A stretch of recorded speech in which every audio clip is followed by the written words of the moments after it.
This is the Troll Patrol, live with Justin Freakin. Welcome to the Troll Patrol live. It's a freaking Wednesday night, the night after the election hangover episode, the election deflection episode. Meat Cakes, CES, Princess Kimberly, Clinically, good evening. Maynard says hey. The right has been saying there's a bunch of liberal tears going on. I haven't seen any tears, but then again, Maynard has been crying all day, so perhaps that's what they're talking about. I see clinically, I don't feel that way. I feel like all the jokes are played out. It's not good for late night comedy. It's not good for comedians. It's I think it's all overdone. I think it's just tired and trite and out of date.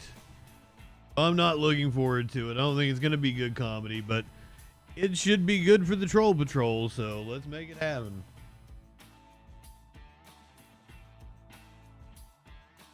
He did tear up today. I saw it.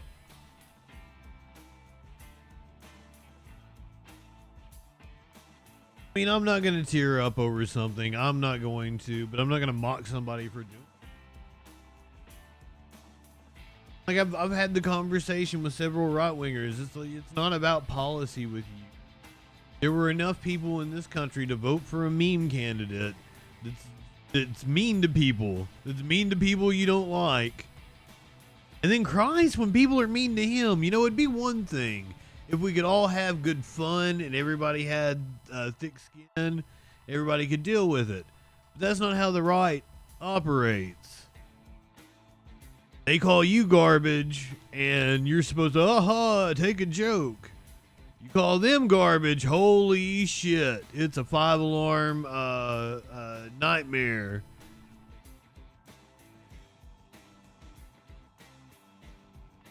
I don't know if mad's the word that I would use. Now, there are people, and Warlord posted it in the Discord, and I noticed it on Twitter when I was getting ready for the show.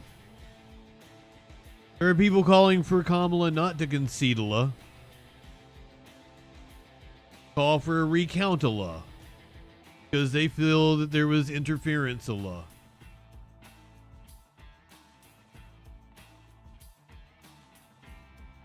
And look, I've seen no evidence whatsoever that there was interference of any kind. There's a reason why we have decentralized elections. Every county administers their own elections so that it is virtually impossible to steal, and to do it across 7, 8, 9 states, whatever the fuck it was. Like, something smells fishy because it bucks the trends. As I said, there was no reason to doubt the trends, but apparently there was. But until you get any evidence of anything, that's just fucking cope, and don't do that. Learn to feel embarrassment and don't do the cope.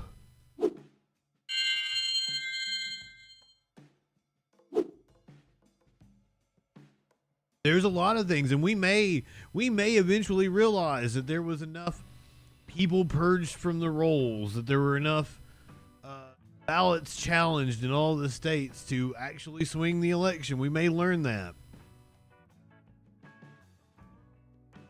We have no evidence of it right now, and we don't want to act. We're above being like the MAGAs. So, dude, take your frustrations out on the DNC. Because even if there was something funky that happened, it's the DNC's fault for letting it be this close that they could pull something funky to let it happen. So go ahead, unload on the DNC. Joe Biden in particular is who I believe you need to blame. He should have stepped aside long before he did. Come on, man.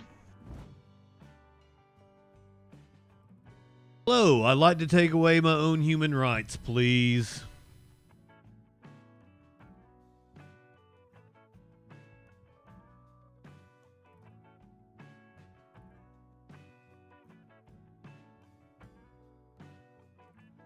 Calling for recounts ain't making up fraud. However, like, there's some, it feels fishy. Somebody who absorbs elections. There are several that will be recounted. Possibly Hovde and Baldwin, because they were separated by like half a percentage point last time I saw. There are several places that there will be recounts. It's going to be interesting to see what the final tallies are. What would it be? Something like 200 grand in Georgia, 80 grand in North Carolina. But I know a lot of you are, you know, taking a break from politics after the long night, blah, blah, blah. So we're going to do politics up front. Get 30, 40 minutes out of the way, and then the rest we're doing crime stories and bullshit. Might even do a police chase at the end of the stream if everybody's good. How's that sound? Yay. I feel bad if I'm, because I thought about doing alternative content, not doing politics tonight, but I'm a political show, so the night after a huge event, so what, like, I would be derelict in my duty. Didn't do a show that at least covered some news and politics tonight. Question on everybody's mind following the trouncing of the Democrats in the 2024 presidential election, of course, is none other than who will run in 2028. Newsweek coming at us on November 6, 2024. Who will run in 2028? If there's even an election in 2028. 7 potential Republican candidates.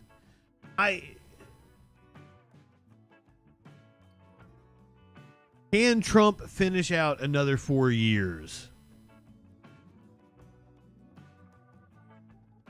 That's the question, because, like, this is specifically a Trump phenomenon. I don't think a J.D. Vance could carry those kind of numbers. Because there was all this talk about early in the election cycle that any other Republican, or Ron DeSantis and Nikki Haley, they would be giving Joe Biden a run for his money because it's Trump. It's going to be a cakewalk. No, I think it's actually the opposite. I think any of these uninspiring chuckle fucks not have the same sway over the party. Staged a historic comeback in his third presidential bid, overcoming multiple legal actions to become the first president to serve 2 non-consecutive terms since Grover Cleveland won again in 1892, over a century. After being elected as 47th and 45th presidents, he cannot run again. So who will step up to replace him to fill metaphorically giant clown shoes of a man who single-handedly transformed his own party? Much can change within the next 4 years. Below are a list of possible Republican presidential candidates in 2028 based on the Republican primaries for 2024. Factors: Nikki Haley, strongest non-Trump candidate in this election by far, but not very strong.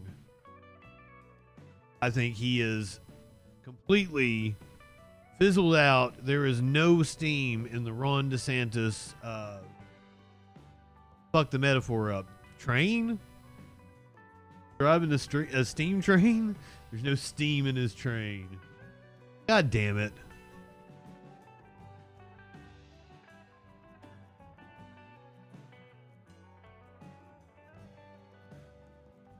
I don't know what kind of metaphor I was going for there. Steam in his espresso machine. Brian Kemp is a very likely contender. That is one that I will put a lot more stock in.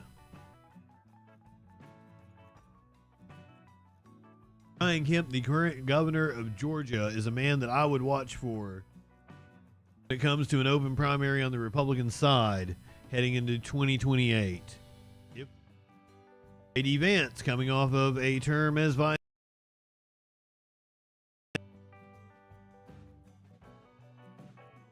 Have to be considered the front runner, you would think.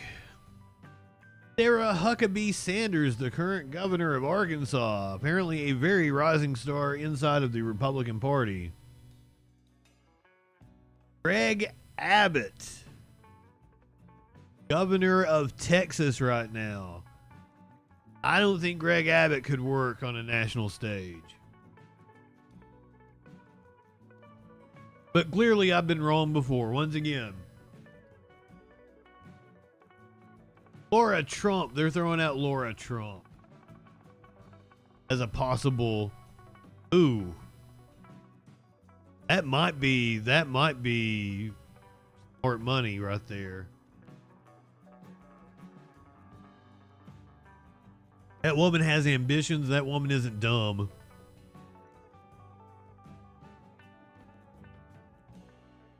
Again, I just want to say right here at the top of the show, I was wrong. Completely, the complete antithesis of what I predicted would happen in the election.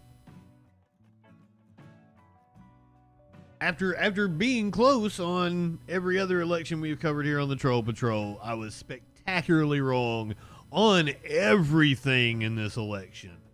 On every single thing.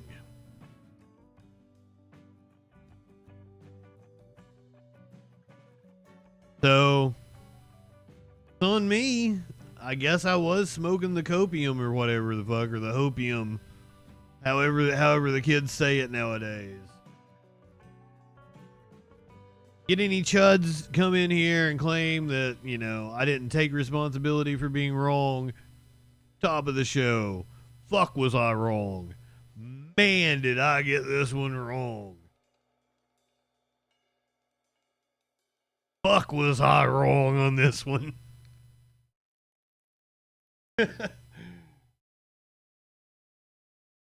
may even have to shave my head because of this bullshit. Fuck. That's how outlandish I thought it would be. I did not want to have to shave my head again. I thought that at some point in time that Donald Trump would actually get indicted and I would have to shave my head. I was kind of wanting to do it. That's why I threw it out there. This time, said it because I thought it had no chance of happening whatsoever. And boy, am I eating my words on that one. Am I embarrassed by it? Kinda. Yeah, I'm kind of embarrassed by it.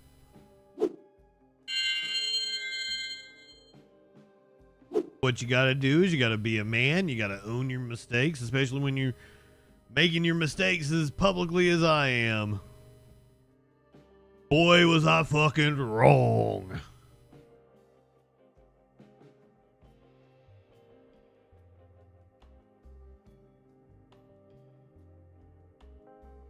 And not only that, it's still a little early to tell exactly what the contributing factors are, but it appears that had the Democratic Party had Harris separated herself from Biden on Gaza, it appears that might have been enough to put her over the edge.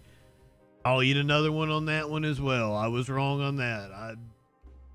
Harris was probably doing the right strategy to try to appeal to the right because she didn't have fucking time. How else do you animate 20,000 voters in Pennsylvania? But also, I pointed out the danger in that the enthusiasm are with the people who care about Gaza. People who are going to go knock on doors for you, the people who are going to make phone calls, text for you, they care about Gaza. Suppress them. Hurt your ground game. However, Harris seemed to run a really good ground game. The results are baffling. I made my prediction based upon the fact that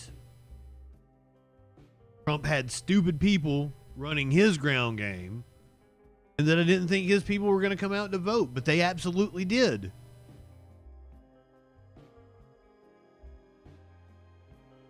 I love, and Mox, here's the thing, and this is the thing that's infuriating.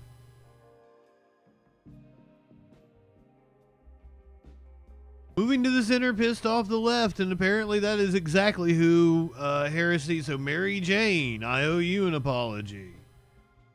Still a little soon to tell, but the indicators are that I think I saw polls that 30% of people who didn't vote would have been motivated to vote if she had broken with Biden on Gaza. 30% of people who didn't vote registered Democrats in Georgia. And a very similar number in Michigan.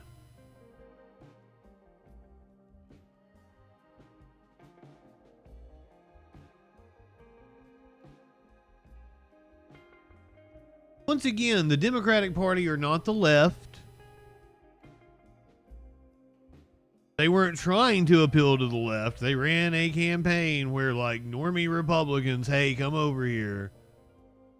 People that are sick of Donald Trump's shit and just want a return to normalcy. That's what they were selling. Country rejected it.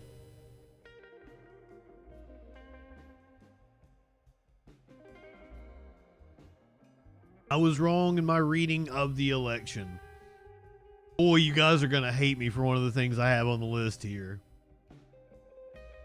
Before we get to it, I'm going to let Chris Matthews scold all of you. How do you like that? Chris Matthews is going to lecture us here in a little bit. I'm going to make you guys listen to it. How Trump built a new coalition that sent him back to the White House.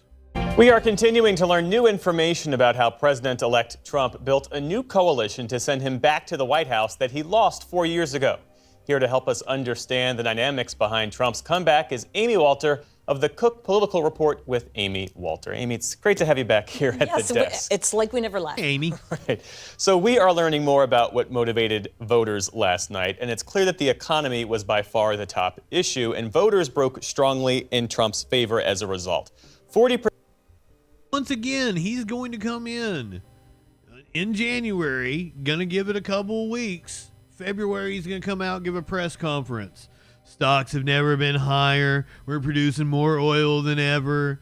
We're back, baby. We made America great again. And just take credit for what Joe Biden did. And Mox, you're right. Joe Biden is going to be seen as a failure. But then this Republican administration is going to come in and take credit for what Biden did and claim success. And that's maddening. How do we get to a place we have some rationality in politics when that's what we have going on here? It's just like the dude that called in. It wasn't last night, but the night before last. It was like, gave Trump credit for the child tax credit. Asked what Trump had done for middle-class America. And he gave Trump credit for the child tax credit expanding. I said, no, that was Biden in 2021 and the American Rescue Plan.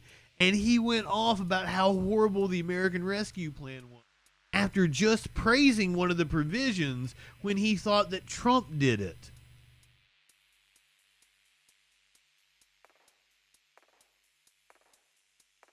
I didn't check. Did the Dow set a record today? I don't think it did. Can one of my people that trade stocks tell me, did the Dow set a record today? Because if the Dow didn't set a record today, that means that the record happened under Biden. So do you give Biden credit for that? Is the stock market even a measure of something that matters to you or I? % of voters say it was their biggest concern. And of those who did, 60% voted for the former president, while 38% backed Vice President Kamala Harris. What more can you tell us about how Trump managed to make this his issue? Yeah, it is the issue that we always knew was in the minds of voters. Anytime you talk to a voter.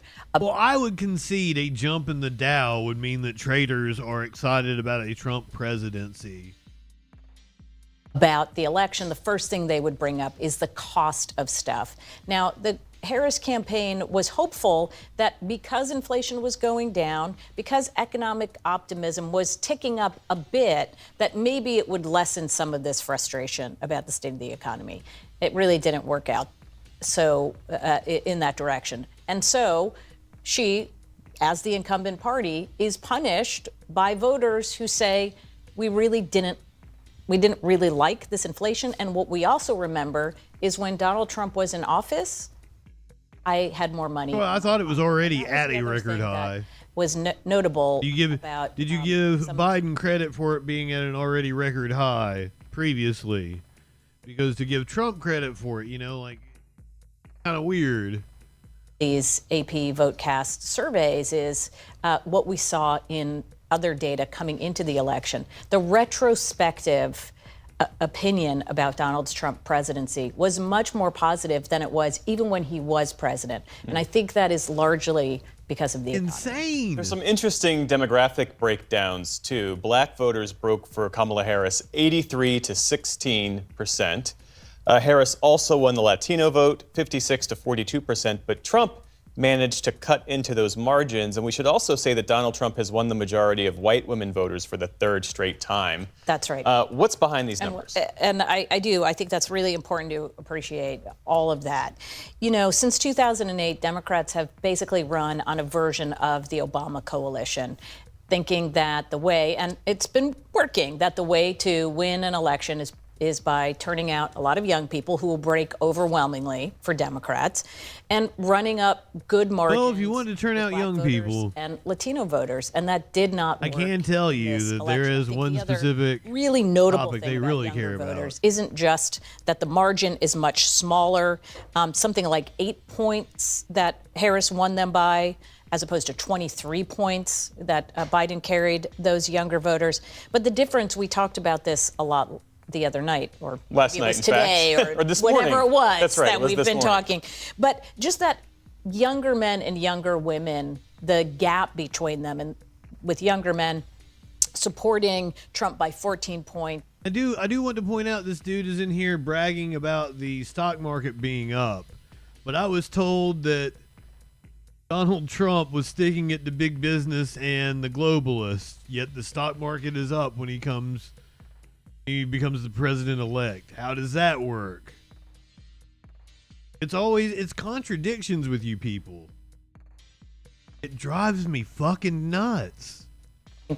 And younger women supporting Harris by 18 points. There is no other generation that has a gap Previous, as wide Libertad, as welcome this in. Generation Z. And to your point, the vice president struggled with the voting bloc that typically breaks for Democrats. That's younger voters. Right. She won them by 6 points. Within that group, Trump won young men 56 to 42, as you say. So how should we understand how age and gender divides are shifting? Yeah, I think this is going to be a fascinating topic for all of us, not just who cover politics, but who want to understand our culture, how much differently young men and young women see the world and what they're viewing. The kind of people that speak to them in terms of really. Truly, there were organizations. I think the Economic Policy Institute, which is a liberal-leaning institute, they were saying like his policy is going to cost like $10 trillion in debt. Harris, because like a lot of people cited that, like, oh, well, Harris would raise the debt like $1 trillion. I'm like, yeah, but the same study showed that Trump would raise the debt by $10 trillion. Really connecting with them. And, Donald Trump made a concerted effort to go after these young men where they are. He didn't reach them just by TV ads. He went on their podcasts. He went on YouTube channels. He was endorsed by many of the folks that are considered. It really was the Aiden Ross and heroes shit of that won it for him, wasn't it? Younger male generation. Now, Alex Harris Friedman, had hoped Aiden Ross, that getting younger Joe women Rogan. out, remember, she has the endorsement of Taylor Swift, Beyonce, many other high-profile figures, and she leaned very much into the issue of women's reproductive freedom. Now, that did give her a significant advantage with those younger voters, but overall, she didn't do any better with women, and we'll have to wait till the final numbers come in, but it may be that she does not have as big of a margin with women as Biden did or even Hillary Clinton did. And your point about white voters is also really important. She basically hit the same metrics as Biden did among white women, white men, white college voters, white non-college voters, didn't improve or really lose much ground. But I think it is important to remember that those voters, they make up the majority of the vote. So Prometheus, I might have agreed with you, say, 6 or 7 years ago, but now they are all, because like his audience was 13, 14 when he was starting, and now they are voting age. So again, what Harris had been banking on was losing some of those Obama coalition voters, but making it up with either white women overall or this sort of college-educated suburban voter, and that just didn't come to pass. Amy Walter, thanks so much for being here. Anna, it's not that I think Democrats are good. They're just like less bad than Trump. And I really don't think a value judgment to a political party is kind of difficult.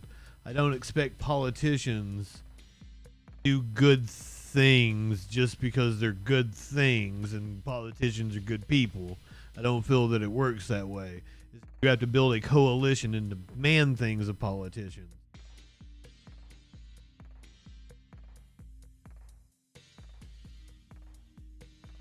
And I get frustrated with the left because I feel that they always put the onus on the politician running and the party apparatus. I think the onus is on us. The party is just a reflection of us and who we are. I'm not a Democrat. I'm not kind of reasonable. I'm fucking right. I hate MAGA because MAGA is toxic. Your entire worldview is based on hating people that are different than you. And then you turn around and say shit like you're for individual liberty and bullshit like that. But you want everybody to conform into your tiny little box. Bud Light has a trans content creator have like a special can for March Madness because they want to reach a different audience because this is capitalism and that's what happens. You guys throw a fucking shit fit over it. And I find that shit maddening. It's toxic. It's derogatory because you default to demagoguery. Allow politicians to demagogue about trans people, about the LGBTQ community, about immigrants. That's easier than having a policy for the actual, running of the country. Whereas the Democrats at least offer a adult solution. They offer policies that I can describe to people that aren't rounding people up in vans and deporting them from the country, which will, one, wreck our economy because we have enough workers to work the farms, the factories, and probably the hospitality industry as well. Everything will fucking collapse. The amount of money that you will spend, it's like fucking 10 grand a head just to round them up and deport. And that's if you can just go straight to where where they are and deport them. It's a humongous waste of resources for what? Cause you're pissed off people are here trying to make it. Fucking immigrants aren't your enemy. Just hardworking people trying to get ahead as well as you are. And the fact you don't believe in freedom if you don't think somebody can fucking walk across the border and come here any goddamn time they want. I always ask Americans, don't you feel that you should be able to go live anywhere else in the world that you want? Yeah. Every fucking American says yes. I should be able to go live wherever in the world I want. Yeah, that's the way things work because we should have freedom of movement. That's a thing about people being free.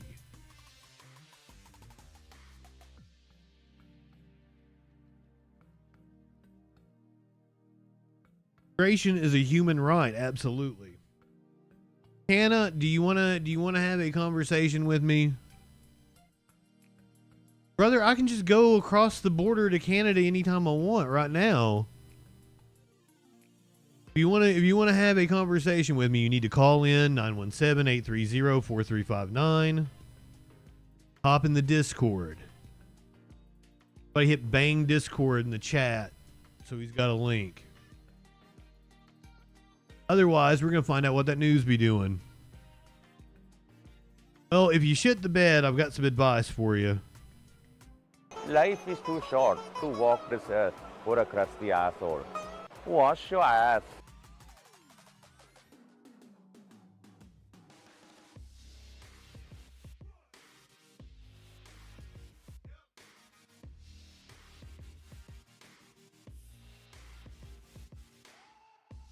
Flash, did I tell you good evening? Anybody else sneak in here on me? Uncle Jim. T-. I don't know if I told you good evening. New name, always a pleasure to see you, my friend. I think I got everybody. John Andrew. I personally, like, it's probably good for me. Trump is probably good for me as a content creator. There were several content creators that rode the Trump wave to fame and glory in 2016.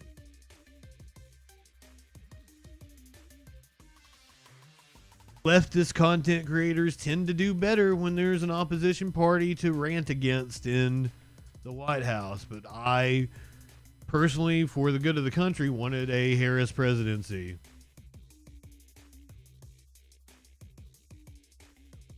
But I mean, I'll look on the bright side and say, hey, Troll Patrol, 4 years of Trump. It's going to be a wild one. 4 more years. Who knows? Who knows what's going to happen? Who knows if there's even going to be an election in 2028? Hard to say, but I'll be right here with you guys for it. Abortion rights are on the ballot in at least 10 states.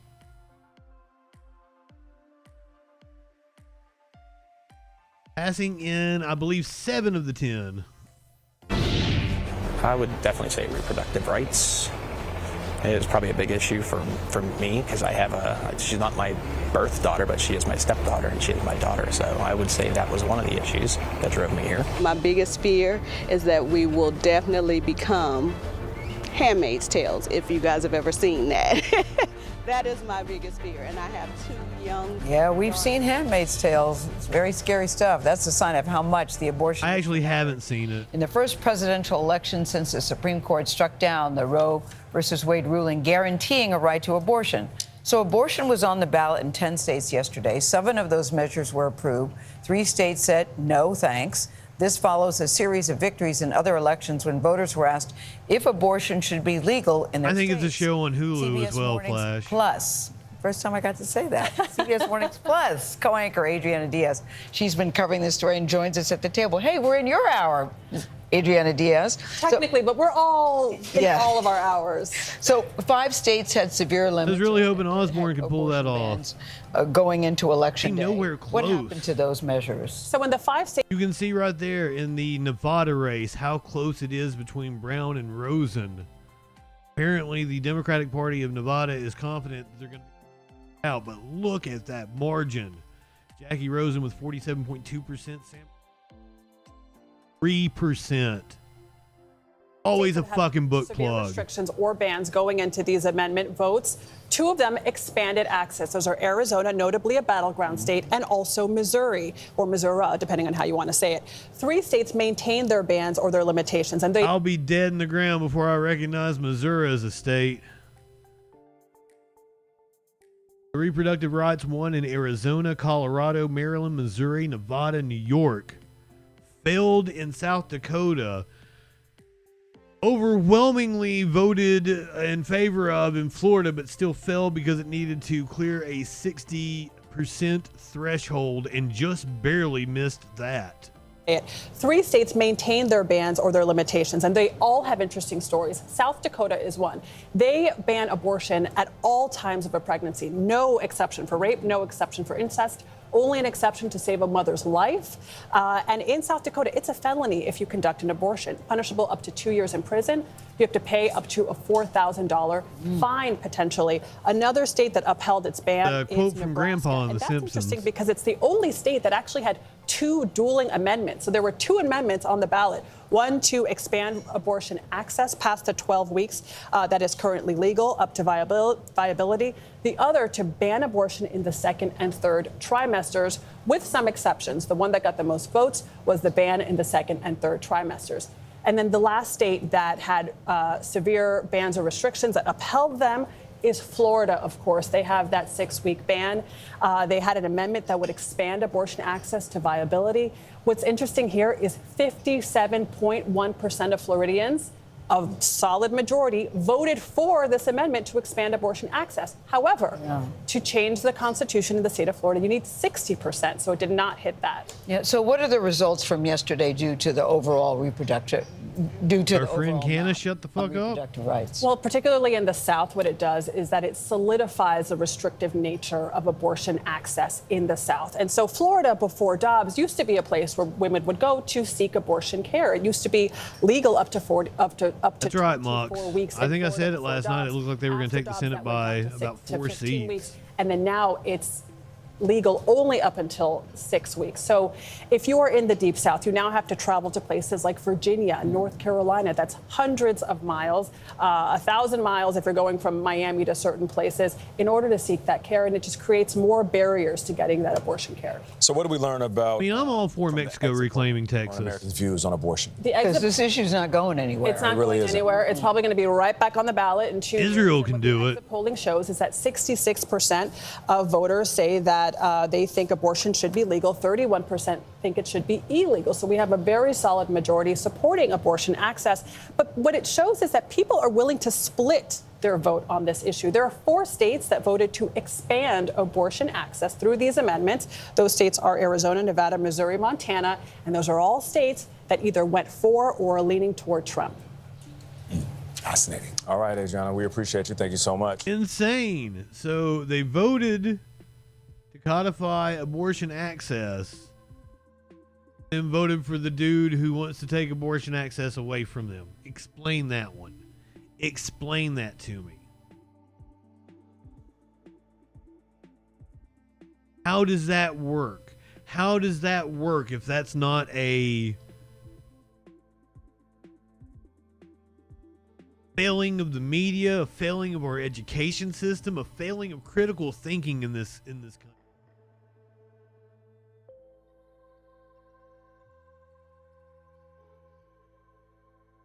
How can you get there? You know, I understand it's a referendum on the system.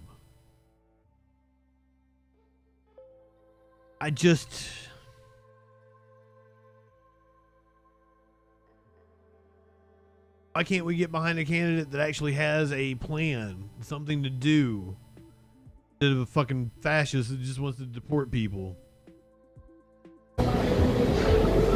And Johnny, Tracy, Canna, a lot of Canna, layers when Canna. it comes to young voters. California is broke, you said. The 5th largest economy in the world. All the rest of the states in this country live off of California, New York, Illinois, and Texas. Those are the 4 states that actually send more money to the federal government, what they take in. And with California, it's not even fucking close. They send way more money to the federal government. You sitting in another state that's not California are sucking off the teat of California. People move out of California all the time. It's the replacement rate that you have to look at. Move into California, people move out of California because that's where all the fucking opportunity is. Stop watching Fox News. You need to stop watching right-wing propaganda. You need to actually... Fucking California ranks near the top for fucking every... It's not even one of the most violent states in the country. You probably think you're going to go there and get stabbed. I don't even think it's in the top 10 for violent crime. Right-wing media has warped your fucking brain, dude. It's got you believing dumb shit. And college students who young men turned out for versus who young women turned out for. Here at Temple University, we spoke with some women who were so emotional about what happened last night, they didn't even want to share that with us on camera. But other students told us who they voted for and how they're feeling about it this morning. As a divided nation wakes up the morning after Election Day, some of our country's youngest voters are feeling those tensions walking on college campuses. A lot of my fellow women are really disappointed. Junior Dana Slava, a political science major at Temple University, disappointed to hear how many voters, including young men, turned out for President-elect Donald Trump. Reproductive rights being an issue she deeply cares about. Women are going to choose to not be sexually active. And that is going to affect a lot of men, especially on college campuses who think we ain't gonna give you any pussy. Be active with them. Across the bridge at Rutgers Camden, this sophomore who's studying business tells us he voted for Trump. As far as I can tell, things seem pretty good. He says his pick ultimately came down to immigration and border policies. Most of them just want to have a working, better opportunity at life, and I think it's an amazing thing, but I just think that there should be some more structured things. A lot of Latino scapegoating. American citizens are safe. I don't think men should have any right to tell women what to do with their body. I really don't. That's the main piece I disagree with. On Election Day, we saw long lines at college polls all across our region. From Lafayette College, where students wrapped around the block, some waiting for almost 4 hours. Skyforce 10 capturing these students at Villanova University. Even actor Paul Rudd was spotted handing out waters here at Temple. Paul Rudd? One Temple student tells us he went with a third-party choice. I'll be frank with you, I didn't want to vote for either of them, but I had to make my choice. And now that we know who our next president will be, he's reflecting on his decision. This time around, I made my decision, and I am now living with those consequences, and I will just hopefully see what happens in the future. He wishes he voted for Harris. And Johnny Tracy, that is a sentiment we heard from a lot of young voters this election cycle, people who said they were going to vote for a third-party ticket or didn't want to vote for either candidate. And we're actually seeing the numbers reflect that. More younger voters not wanting to be associated with either party, and that's in PA, right? In Philadelphia County. We're live from Temple University. I'm Frances Wang, NBC 10 News. A challenge in New for both Jersey. Major parties moving forward. It's no worry. It's no worry. You didn't cost her.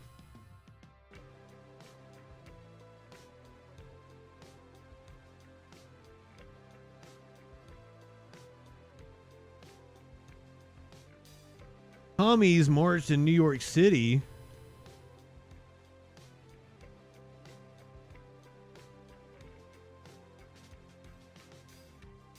About you! Fight Harris too! Fight Trump! Fight Harris too! They don't give a damn about you! They don't give a damn about you! And that's right. Neither politicians. Like, that's what fucking right-wingers would come at me and be like, you think politicians care about you? And I'm like, no. Not the relationship you have with politicians. Mobilize the Intifada!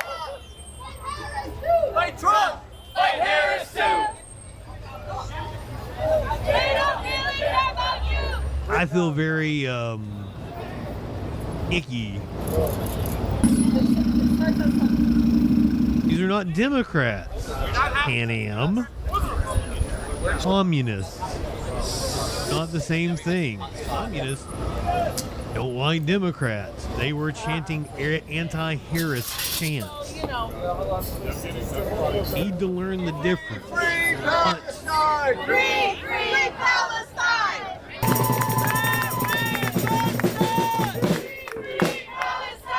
Not a smart person, and you're not properly educated. Couldn't have opinions on shit you don't know about.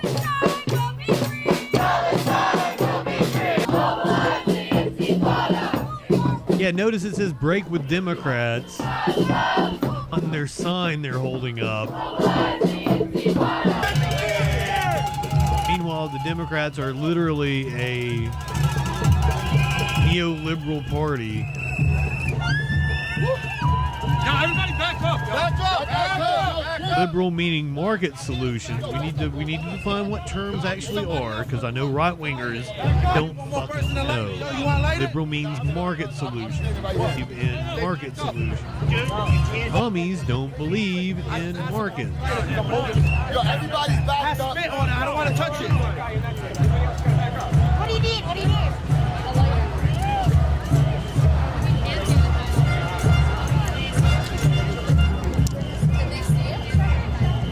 Yeah, those are probably treated in some shit. Yo, y'all look alike, son. Yo, y'all look just alike. I feel a little uneasy watching this, to be honest with you. I know that's the Israeli flag, and I've got no problem burning a flag of a country in protest of that country.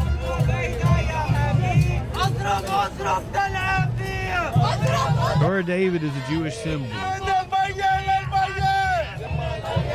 It sucks that the country of Israel adopted a Jewish symbol for its flag. Yo, back up! Back up!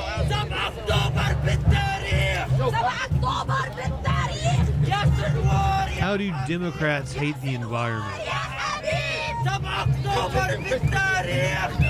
Just because I've always theory of anti-Semitism. I've seen how after becoming a content creator and right-wingers thinking I am Jewish, I've realized how prevalent it is.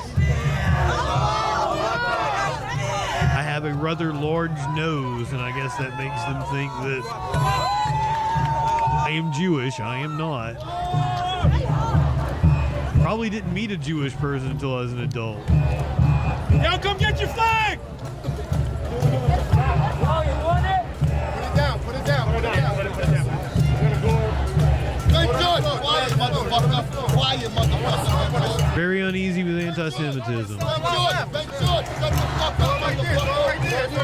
I need another flame.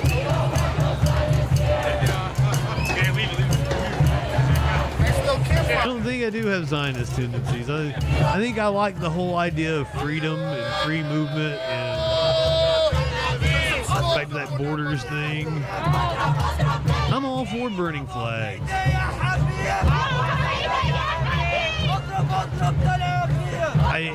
I hate the weaponization of anti-Semitism. Like, oh, this is an anti-Semitic demonstration. No, it's not really. Flag of a country.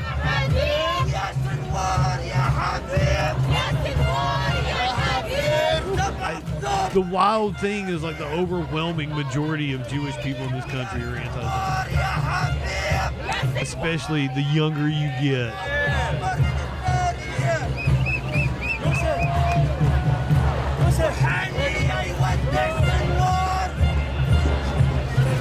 I think flags are stupid. Appeals to symbolism is a sign of fascism.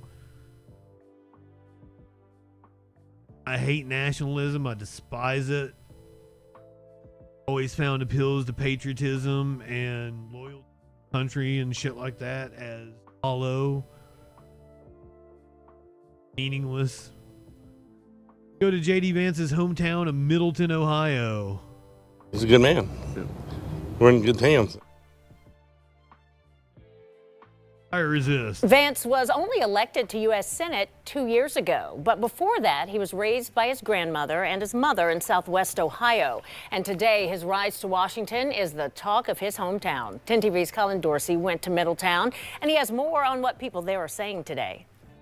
What better person to have in the office with a guy like Donald Trump, who's kind of no nonsense.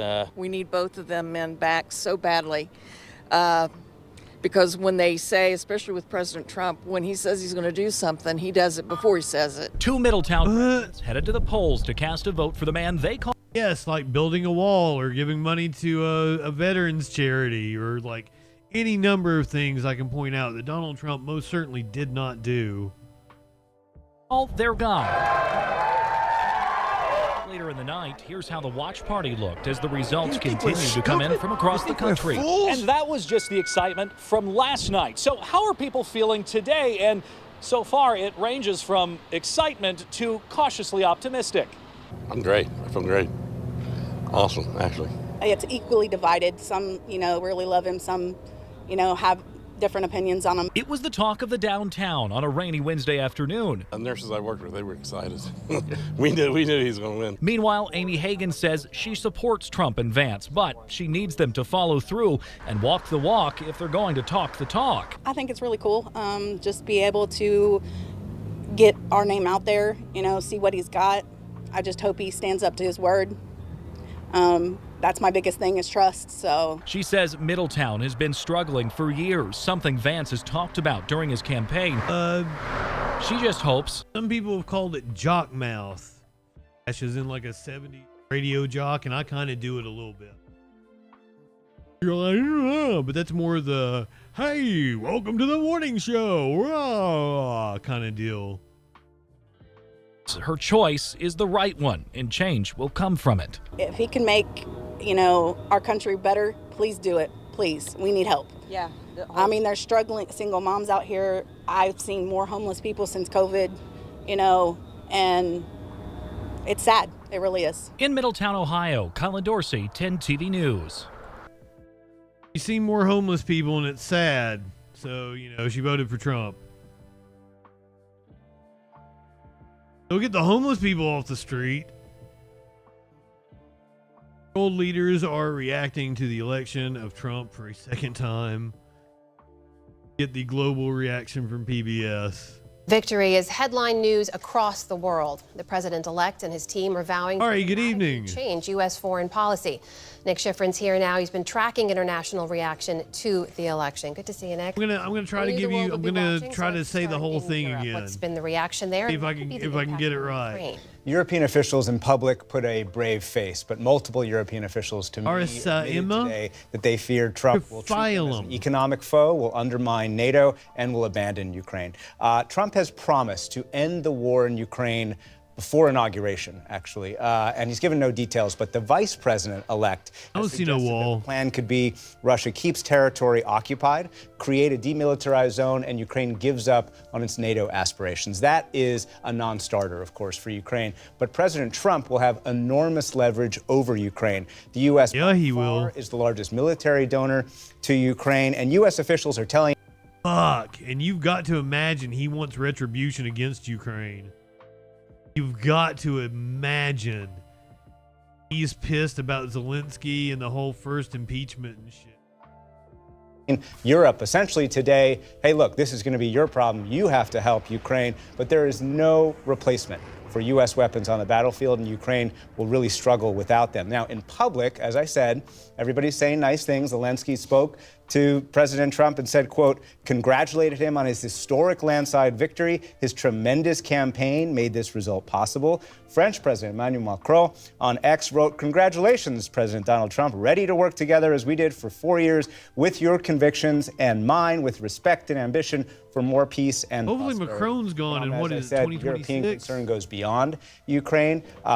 Trump has said he will not defend members of NATO that do not spend 2%. Has to have an election before 2026. Trump has also vowed to put tariffs on European goods, and analysts say that Europe will actually reply to those tariffs and start a trade.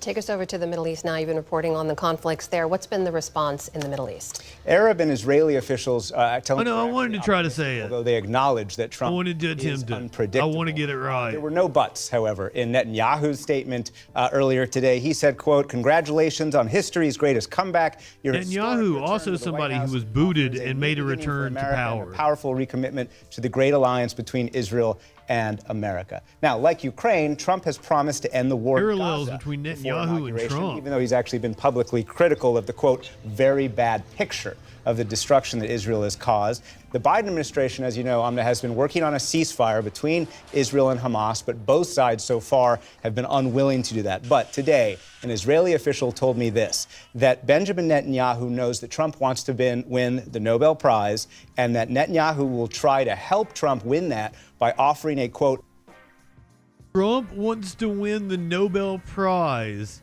and Netanyahu is willing to help him do it.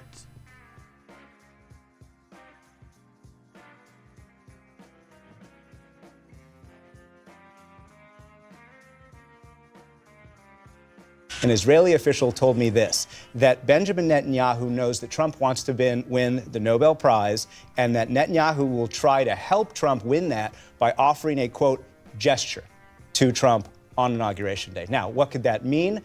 If they try and do some kind of ceasefire in Gaza, or perhaps a little easier, a ceasefire in Lebanon, where, by the way, Trump's son-in-law is from, U.S. officials tell me that the Biden administration has largely completed a ceasefire text from Lebanon, but Israel hasn't agreed. So there is a scenario, in fact, where all of the work that the Biden administration has done to try and get, at the very least, a ceasefire in Lebanon could actually be executed under a Trump administration. So there's willingness there of Arab and Israeli leaders to work with the President-elect Trump. Where does that trust come from? It comes from their experience in the first Trump administration. They were very close to Israeli officials, very close to Saudi Arabia especially, and they were more focused on normalization deals than on Israeli and Palestinian peace. For Israel, you'll remember Trump gave Netanyahu almost everything he wanted. Of course, Trump moved the embassy, the U.S. embassy, from Tel Aviv to Jerusalem. You see the exterior of the embassy there. Trump's first foreign policy trip was to Riyadh, and he highlighted, including in that event right there,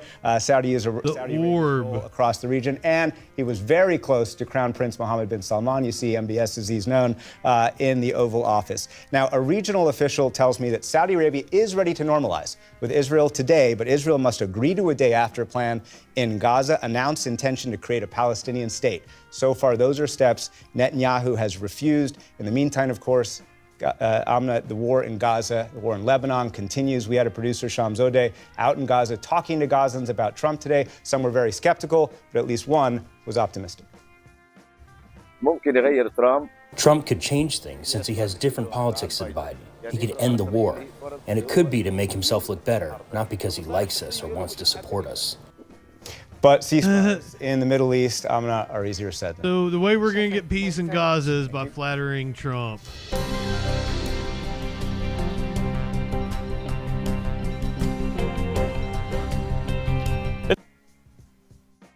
Your name's been around for a little while, clinically. It's all good. It's all good. We're all friends here. But if you guys can handle jabbing at each other, I totally encourage it. I'm not gonna step in between you guys.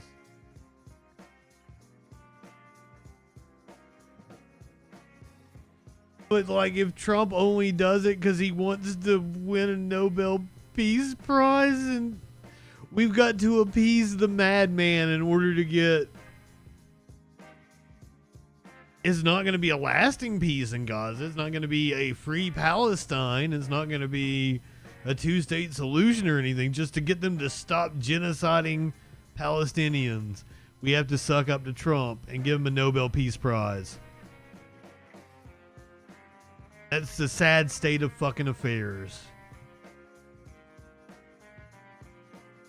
Arrests were made in a Seattle night protest. So we're going to talk about some protests that happened in Seattle earlier. The Seattle police sending out a tweet saying that they were monitoring some protests and actually made some arrests. Let's find out what's going on with that situation. We got Fox 13's Jennifer Dowling, who was out at the scene. So, Jen, what's this protest all about and what happened? Well, there was a group of about 30 to 50 people that were marching through the streets, wearing all black, and sometimes during this march dragging scooters into the street, and then also leaving some graffiti behind and some property damage, according to Seattle police. We have not seen any broken windows or anything like that. It looked to be mostly writing on the buildings and also, again, moving those scooters around and possibly damaging those. So, I mean, social media posts showed the group on only one way to get good cops. Pike and 11th and 12th earlier in the night. We don't exactly know what affiliation the group had, but Seattle police posted images that. I love they've just got a still shot of this. And I love that there's many people in my chat that's like, hey, that's a pretty good idea. That showed that a lot of the graffiti was left behind here and in Cal Anderson Park. Now, I did reach out to SPD. They got back to me and said that all 5 arrests that were made tonight were made for property damage. Shortly, I believe the other graffiti here says "fuck Harris." after those arrests started happening, the group kind of started breaking up, and then eventually completely dissolved. So it's quiet out here tonight in Capitol Hill.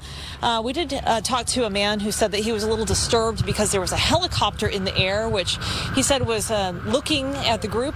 That was his perception, and it made him looking at the group. So, some people out here were a little on edge with the police presence, but again, that particular action by the police has cleared up at this time. Reporting live in Seattle, Jennifer Dowling, Fox 13 News. Once again, I feel sorry for Harris. She was put in an impossible position.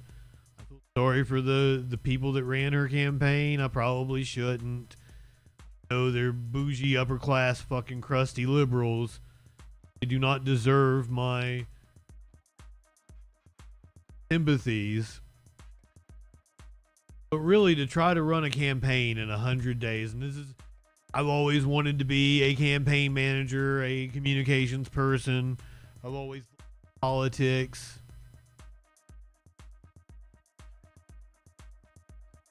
I guess I'm seeing it as I could be one of the people running the campaign, right? And it's Joe Biden put them in an impossible position. It's still too soon to see, but it does appear that if she had broke with Biden on Gaza, that she might have pulled it out. But we're gonna need a couple weeks or maybe a couple months away from the election to really parse out the data and see how things stacked up. I can tell you that third parties did not cost her. I've already seen people. Jill Stein. Somebody who's going to go vote for Jill Stein isn't going to go vote for parties. And you never know if they're going to vote for Jill Stein. They may very well vote for Trump if they didn't have the Jill Stein option. So you really don't want to pull that fucking third party. I'm still salty over 2000 when Ralph Nader was made a scapegoat by the Democrats, when the number of Democrats who voted for George W. Bush in Florida was like triple the number of people who voted for Ralph Nader. So it's like, why aren't you scolding the registered Democrats who didn't vote for the Democrat? And it appears that is yet something that happened here in this election, that Kamala Harris did not animate enough Democrats. I don't know if that issue that would animate more Democrats is Gaza, because I don't tend to think that people who care about Gaza identify as Democrats or is showing up in polling as Democrats. I don't know what that issue is. I don't know if it's labor rights or something. The unions endorsed Harris. I don't know. We're going to have to parse the data. We're going to get some pontification from some talking heads on the other side of the break. I'm going to go take a tinkle and step outside and smoke. Light one up, tip one back. Here's the commercial break. We'll see you in a few minutes.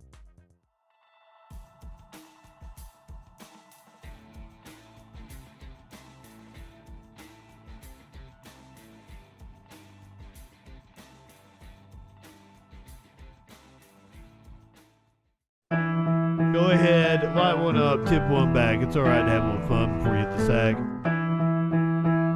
I'm JustinFREAKIN. All we're establishing is this guy's wicked, sick aesthetic. Not high enough for this shit. I guess I gotta thank Matt Ball for introducing me to JustinFREAKIN. Hey there, y'all. We're about to get stupid, locked into what that news be doing. Fu Manchu and a slick bandana. Colder than ice, smoother than Santana. Audio, video, chat and calls. Right-wing nut jobs haunt the halls. What you wanna watch? Hey, what you think? And there's only one choice. It's JustinFREAKIN. The guy's, he's a formidable voice in the culture. Light one up and tip one back. It's a right to be high. Let's grab a snack. It's fucking news, clip, panic, attack, and play your cards right and get a titty slap. Jump in Discords, have some fun. The man will talk to everyone. Get high and try to debate. When shit pops off, chat thinks it's great. What do you think you're doing? Join the troll patrol. Wherever discourse is brewing, he gives it that southern drawl. So let's go ahead and bring in Justin. Hey Justin, how's it going, brother? First of all, I want to say you're poser South. I'm in Alabama. I'm the real South. Okay, all right. So why don't you tell us what it takes to be in Indiana? I'm in Alabama and I'll fuck a man in a dress. Why won't you fuck a man in a dress? Are you that insecure that you won't fuck a man in a dress? That's fantastic. So you're okay with that, right? Yeah, why wouldn't I? Right-wingers are morons. Like one it and hit one back. One more click. Over hit the set an alert when that shit goes live. Social fucking support and hit subscribe. Light one up and take a hit. He does no harm, but it takes no shit. He's the last one standing when the ship is sinking. Let's take another rip for JustinFREAKIN. Light one up, tip one back. I'm JustinFREAKIN. Not high enough for this shit.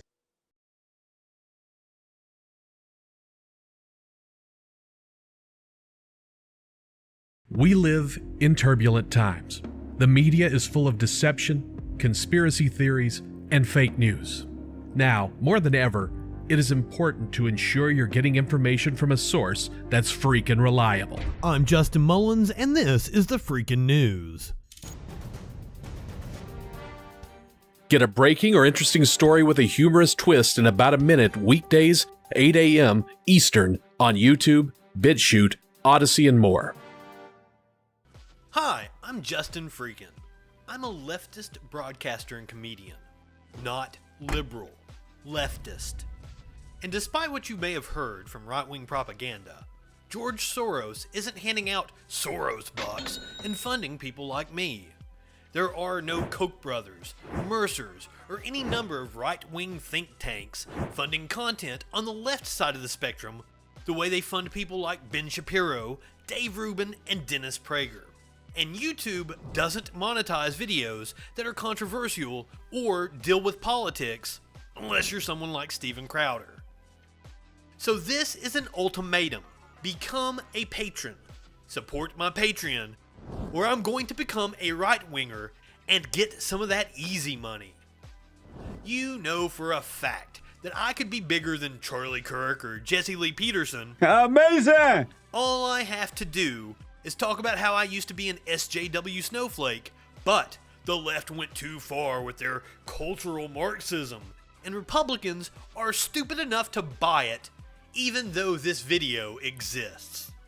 And you know I'm right, so give me your money or I'm selling you out.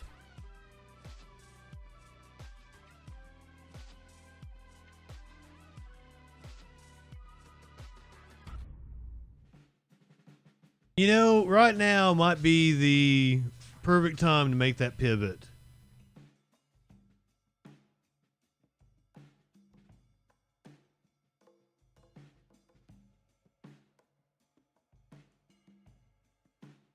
Sorry, Smokey was begging to get out. Told him to be good, but who knows if that'll happen. Okay, where did we leave off? Mitch McConnell. I needed to go smoke before I could watch Mitch McConnell. Why did you vote for Trump, new name?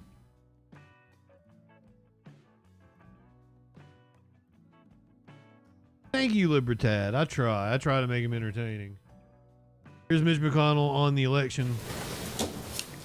Senator, looking at the results from last night, what do you take away from the mood of the country, where it is now, where it is headed, and how it lands according to your expectations? Well, if you're looking for a simple answer, I think it was a referendum on the current administration, in part. People were just not happy with this administration, and the Democratic nominee obviously was a part of it. That hair go wild. That's all he had to say. God damn, he's not even there anymore. He is stepping down from leadership. We're gonna have a new Senate Majority Leader when the Republicans take over in January. I said it several times last night. I was getting 2016 vibes multiple times. What were the similarities and the differences between last night and 2016? Well, we're already seeing comparisons between Hillary Clinton's 2016 loss to Vice President Kamala Harris's defeat last night. One moment God, he that just felt won re-election. He's similar got like was another the 4 speeches years. given Flash. by both campaigns' co-chairs. It's been a long night, and it's been a long campaign. We still have votes to count. We still have states that have not been. Mitch McConnell is up for re-election in 2028, I do believe. Yep, because he ran for re-election in 2022 and won. Called yet? They're still counting votes, and every vote should count. So you won't hear from the vice Probably president clinically. tonight? Everybody should head home. You should get some sleep. Thank you so much. And let's bring in Evan Gave with the more exact same Santoro and speech. Sabrina Rodriguez. Evan is a political reporter for Notice. Sabrina is a national political reporter for The Washington Post. And Evan, you've been covering this race from the beginning. When it came to the states that Trump won, some of them easily, where were you most surprised? Well, you know, that blue wall did not stand at all. In fact, I think it's kind of interesting. You talk about this comparison between 2016 and 2024. It's true that people stayed up late and Democrats sort of held on, hoping that maybe this would come through in the end. But the reality of the situation is these are two very different elections. In 2016, President Trump did not win the popular vote. Hillary Clinton did by a significant amount. And it was really a question of what kind of country are we going to have after this? What do we want to have in a president? It led to a lot of conversations after that. This election last night was America wants Trump, and they got him. It's a very, very different race. Sabrina, what did you make of where Harris fell short, particularly among certain demographics? I mean, I think the most notable one that's being talked about today is Latino voters and where Harris ultimately landed. You know, she got a majority of Latino voters, at least based on preliminary exit polls, and we'll have more data, obviously, in the days and weeks to come. But there has been this question about, you know, her performance specifically with Latino men and men more broadly. It's not a complete surprise for those of us that have been covering this for months. I mean, this was a challenge that her campaign was having. You know, the thought was that women were going to help, you know, deliver the presidency for Kamala Harris. And sort of there was this challenge around her messaging toward them, whether it was Latino men, black men, white men overall. But I think we saw it come to fruition. I mean, exit polls are showing us on Latino men specifically that it could be as much as, you know, a majority and more than 50% having supported Donald Trump. And that makes a difference in a lot of these battleground states where Latino voters, you know, are a growing part of the electorate. Sabrina, it's interesting. We maybe don't mention enough the fact that this campaign, the Harris campaign, was crammed into an amount of time that we overlook sometimes. It feels like these two candidates have been facing off against each other forever. They have not. How much of what went wrong do you think is a Kamala Harris problem, the Democratic Party problem, or is it partially the fact that she didn't have as much time to campaign as an incumbent would have? People spend longer planning weddings. They sure do. But, you know, I think that this predates Kamala Harris. I mean, this election, you know, he may not have been on the ballot, but this election was also. Hey, Warlord, are you still in here? You know, Americans did not want to see him on the ballot. We saw in polls and polls time and time again before he dropped out and ended his re-election bid. We saw that Americans did not want him to be running for re-election. They didn't like the choices that they had between him and Donald Trump. But Kamala Harris, you know, joining the ticket and becoming the nominee didn't take away those concerns that people had. You know, she was at the end of the day, you know, Biden's vice president. And I think that, of course, put her in a difficult position, you know, running this campaign as the vice president of the United States to Joe Biden. You know, she struggled clearly early on in the campaign with how to differentiate herself between him. I mean, to this day, you know, even last night at the polls, voters were mentioning to me how, you know, when she answered a few times about how there wasn't a difference between her and Joe Biden. So I think that was a huge challenge. And just the fact that this did not go through the standard process. We didn't have a primary. There wasn't, you know, multiple candidates fighting out for what the prevailing, you know, message and vision was going to be for the Democratic Party. And I think that is something that Democrats are going to have to really reckon with now after this loss. Evan, there's always a blame game after a campaign fails. There was a lot of talk of closet Harris voters, people secretly voting for Harris and not telling their friends and loved ones. Maybe the story actually is the closet Trump voter. What are you hearing from high-profile Democrats? You know, it's interesting you bring that up. I spent a lot of time at the end of the election cycle with their Democrats who are trying to get those Republican women to sign on and sign up. You know, Liz Cheney out there with the vice president trying to get these people. They really, really did believe that there was this hidden, angry Republican woman that was going to come out for them, and it didn't really happen.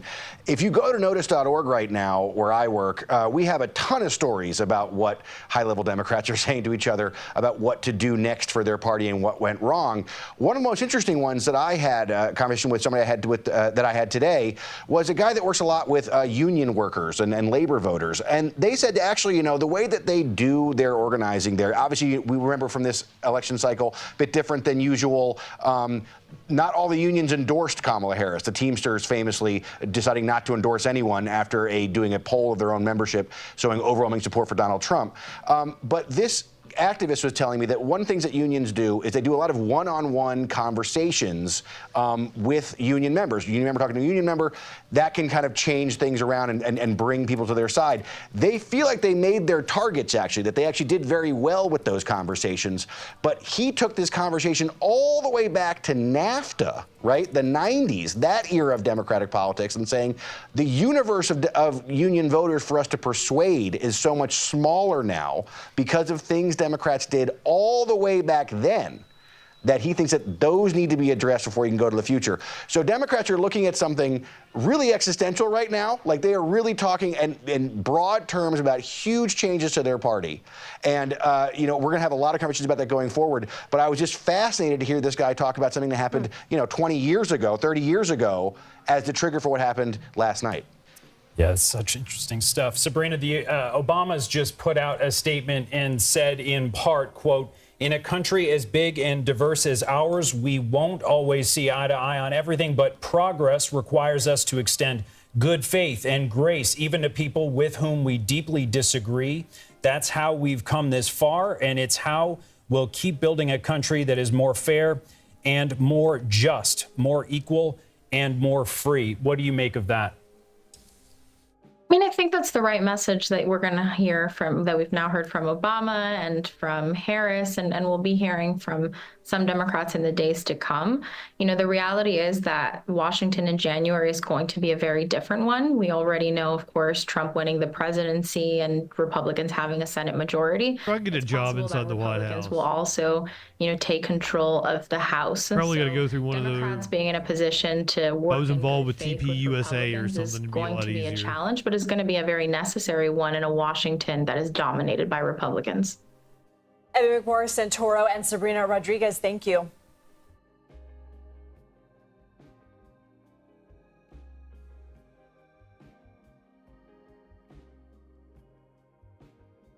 I've seen a lot of people talk about like the lessons that Dems are going to learn. Dems aren't going to learn a lesson. You should never expect to teach a political party a lesson through an election. That's not how things work. Sure, Chris Matthews is going to give us a good lecture here. So, content warning. A lot of people you aren't going to like in this clip. Let's pick up on that. What are the changes that we see coming in foreign policy? I mean, we've always noted that in Donald Trump's first term, he was, John, it's at the Lemire press conference in Helsinki, where he gets him to say that he trusts Putin more than his own intel people. There was what he said, but then there was a tough Republican Senate that would hit Russia with one sanction after another sanction after another sanction. So a lot of pro-Putin talk. But the actual legislation and the action toward Russia. A very different Senate now. Yeah. What do we expect this time? I think Congress has changed since then, right? I think at that point, the Republicans in Congress, led by Mitch McConnell, felt that Trump was kind of a not particularly legitimate leader on foreign policy and was willing to defy him. Today, you've got a House Republican caucus that voted majority against the latest tranche of Ukraine aid. I think the other thing that's really important here on foreign policy, just right up front, is NATO. he doesn't have to withdraw from NATO. He tried, thought he wanted to do it several times during his first term, was talked out of it by more establishment Republicans around him. It doesn't matter anymore whether he actually pulls out, because what he has said about Article 5 means that NATO is in effect a dead letter. If you do not believe that the United States is going to come to the defense of allies, which he's made very clear is not a given, pulls out of Ukraine, that doesn't really mean all that much. And I think so. You see all over the world today people recalculating, recalibrating their expectations. Does China actually worry so much about the United States when it comes to things like Taiwan, when it comes to things like South China Sea? Probably not. Trump never expressed much of an interest in those issues. And so, yeah, I think, as Keir said, the world is waking up to a very different place. And Jonathan, you look at China, and I mean, Donald Trump is, at least in the first term, he was focused on finance. He was focused on trade. He was focused on tariffs. He was not focused so much on Taiwan. And so now there really is a big question. Is the United States over the next 4 years going to abandon Ukraine and their fight for their life, and also the Taiwanese? Because the Biden, this will get lost in history for quite some time. On our but the agreement Biden to protect administration Ukraine was tough on China. You look at what they did from Australia all the way up to the Philippines, Guam. I mean, they really were hemming China in. I suspect he'll probably retreat from that one. Yeah, Biden was tough on China and bolstered our Pacific partners, and he believed in transatlantic alliances. I mean, NATO not only was strengthened but expanded. One of the signature foreign policy achievement of the Biden administration is the way he rallied the world to help Kyiv, and all of that is now in danger. To Peter's point, Donald Trump never. That was the signature of the Biden administration. He has made it clear that the aid to Ukraine will come to an end. His running mate, the Vice President-elect J.D. Vance, has done the same. He also, Trump has made it clear to Prime Minister Benjamin Netanyahu, we should note, just yesterday, as Americans are going to the polls, dismissed the one member of his cabinet, Gallant, who was standing up to him, sort of solidifying his control there. And Trump has said to Netanyahu, do what you need to do in terms of the Middle East. So this is a reshaped DOJ world, found that he didn't rent these to leaders them rush their congratulations to Trump. I mean, privately, because he was racist. Did not get along with him very well in his first term, but now realized that they have to deal with him again, and that includes Zelensky. Yeah, I was going to say this is an extremely nervous moment in Kyiv for President Zelensky, who now worries that his support for the United States could collapse. Chris Matthews, you were sitting in your home state of Pennsylvania this morning. Chris Matthews won by Donald Trump, not as close as some predicted it would be. Kamala Harris didn't do what she needed to do, even in those suburbs of Philadelphia that are so decisive in these elections. What's your morning after assessment of what happened? Well, several months ago, maybe a year ago, I began to study the 50 counties in the middle, the ones that James Carville calls Alabama and Pennsylvania, between Pittsburgh and Philly. And in every one of those counties, it seems that... it would be funny if the Trump administration ended up taking Chris Matthews into Central Park and doing what he thought a Bernie Sanders administration would. Don't you guys think that would kind of be ironic? That would be ironic, wouldn't it? The Trump vote between 16 and 20 had gone up into the 70s, and now and I assumed it was going to continue in that progression. The red states, the red counties were going to get redder and redder, and therefore he was going to do better in those areas, and maybe enough to overcome the suburbs. And he did. He did. And I think that's it. And it's all about immigration and the economy. But immigration has been a terrible decision for Democrats. I don't know who they think they were playing to when they let millions of people come cruising through the border. Oh, my God. Because of their own decisions, they came running through that border, and they didn't do a thing about it. And a lot of people are very angry about that, working people especially. Wait a minute. The top issue was the state of democracy. Immigration was 11%, was the fourth issue, according to their poll. And here Chris Matthews is saying it was the top issue. Feel that they've been betrayed. They feel that their country has been given away, and they don't like it. And I don't know who liked it. The Hispanics apparently didn't like it. They want the law enforced. And so I'm not sure they were playing to anything that was smart here in terms of an open border. And that's what it is, an open border. There's no and open I think border. It's a bad decision. I hope they learn from it. The economy, I think you can talk all you want about rates of inflation going down. What people do is they remember what the price of something was, whether it's gas or anything or cream cheese or anything else, and they'll say, I can remember when it was $2, now it's $7. And they remember in the last 5 years. That's how people think. Democrats don't know how people think anymore. They think about their country, and they think about the cost of things.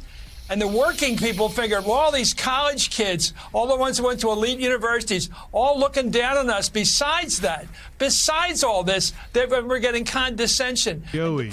And the deplorables and all that awesome. stuff. And they felt it, and they voted that way. It's for real.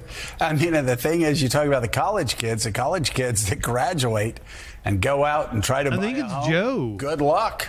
I mean, even the young voters a couple of weeks ago, Democrats said, I don't know what this means for our future. We are not pulling in the young voters the way we used to pull in the young voters. I just want to point out, and those of you who are into audio, I have compression on my microphone. I am fat and old and out of shape, and I wheeze. I sit here and but you can't hear it because I have compression on my microphone. I'm sitting in a bedroom in an apartment. They're in a multi-million-dollar network television studio.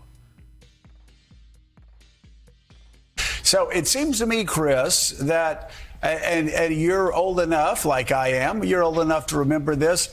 This seems probably like the low point for the Democratic Party going all the way back to, let's say, 1984. You know, the San Francisco Democrats, Reagan wins 49 states. The party What did they learn in 1984? The wrong fucking lesson. Jesse Jackson travels around the South. He registers a lot of voters. And Democrats shock everybody, take back the Senate in 86. I don't know that it's going to be that clean and neat here. But, man, there has to be a real re-examination for all the reasons Mr. Elwood, I thought you were just joking. Having to do with things that progressives What are we debating? don't like to talk about, and that is the political correctness. You know, we were talking about some issues Political correctness. and Willie showed me what he had written down on his piece of paper where he's also talking about the sort of these things that upset. Fuck Joe Scarborough, hop in the Discord. Do it.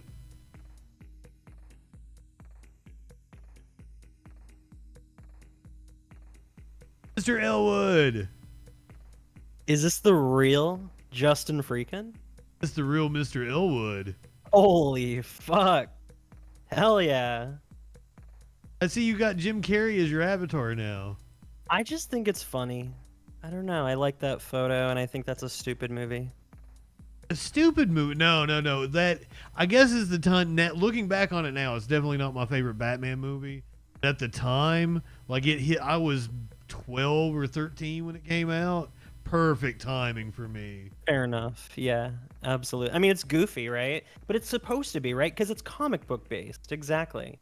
Yeah. It hit the perfect where I was at, because once you get Batman and Robin, it's just it jumped the shark, and I was older and like, this fucking sucks. But Batman Forever was like the perfect tone. Looking back on it now, the very first Batman's the best one. Absolutely. Michael Keaton. Yeah. Jack Nicholson. What's your second favorite Batman? Oh God. You know, I'm not gonna go with the Nolan films, because I feel like that's, everybody goes, Heath Ledger, blah blah blah, right? But yeah, I think for me, it is just, I think it's the new one with Robert Pattinson. I just think it's very modernized, and I like the idea that it's less comic book and more. I want to say basic, and I mean that in a really positive way. I do. Want to know what I hated about it? Why? What's up? What's going on? kept using the Nirvana song, the Something in the Way, like over and Oh my God, like there were yeah. multiple instrumental pissed me off. It was not. Yeah, no, I agree with you. It was completely much. saturated. Okay, I'm gonna tell you when it comes to the Nolan movies, I'm gonna throw you for a loop and say my favorite is probably Batman Begins. I think that one is underrated. I agree with you, actually. Aren't we supposed to be debating or something? We're Are we debating supposed to be Batman debating? movies. I guess so. But I'm agreeing with you. Am I supposed to agree with you in the debate? I don't know. Maybe we'll get there. If I start talking about my hatred for Dark Knight Rises, are you going to agree with that as well? Yeah, actually, I will because I don't really care for The Dark Knight Rises, actually. Fair enough. If I tell you about my hatred for Batman versus Superman, are you going to agree with Yeah, that one I as don't well? like that movie either. Yeah, it's extremely long. It's super bloated in terms of story, and there's really no actual character production at all in that film. And I've watched it twice now. Unfortunately, I watched it. I want to say unfortunately, actually, yeah. I watched it twice. Okay, At so first I was hadn't like- seen the Yeah. Superman before the Batman versus Superman came out. You don't need to. No, I thought Man of Steel was really good.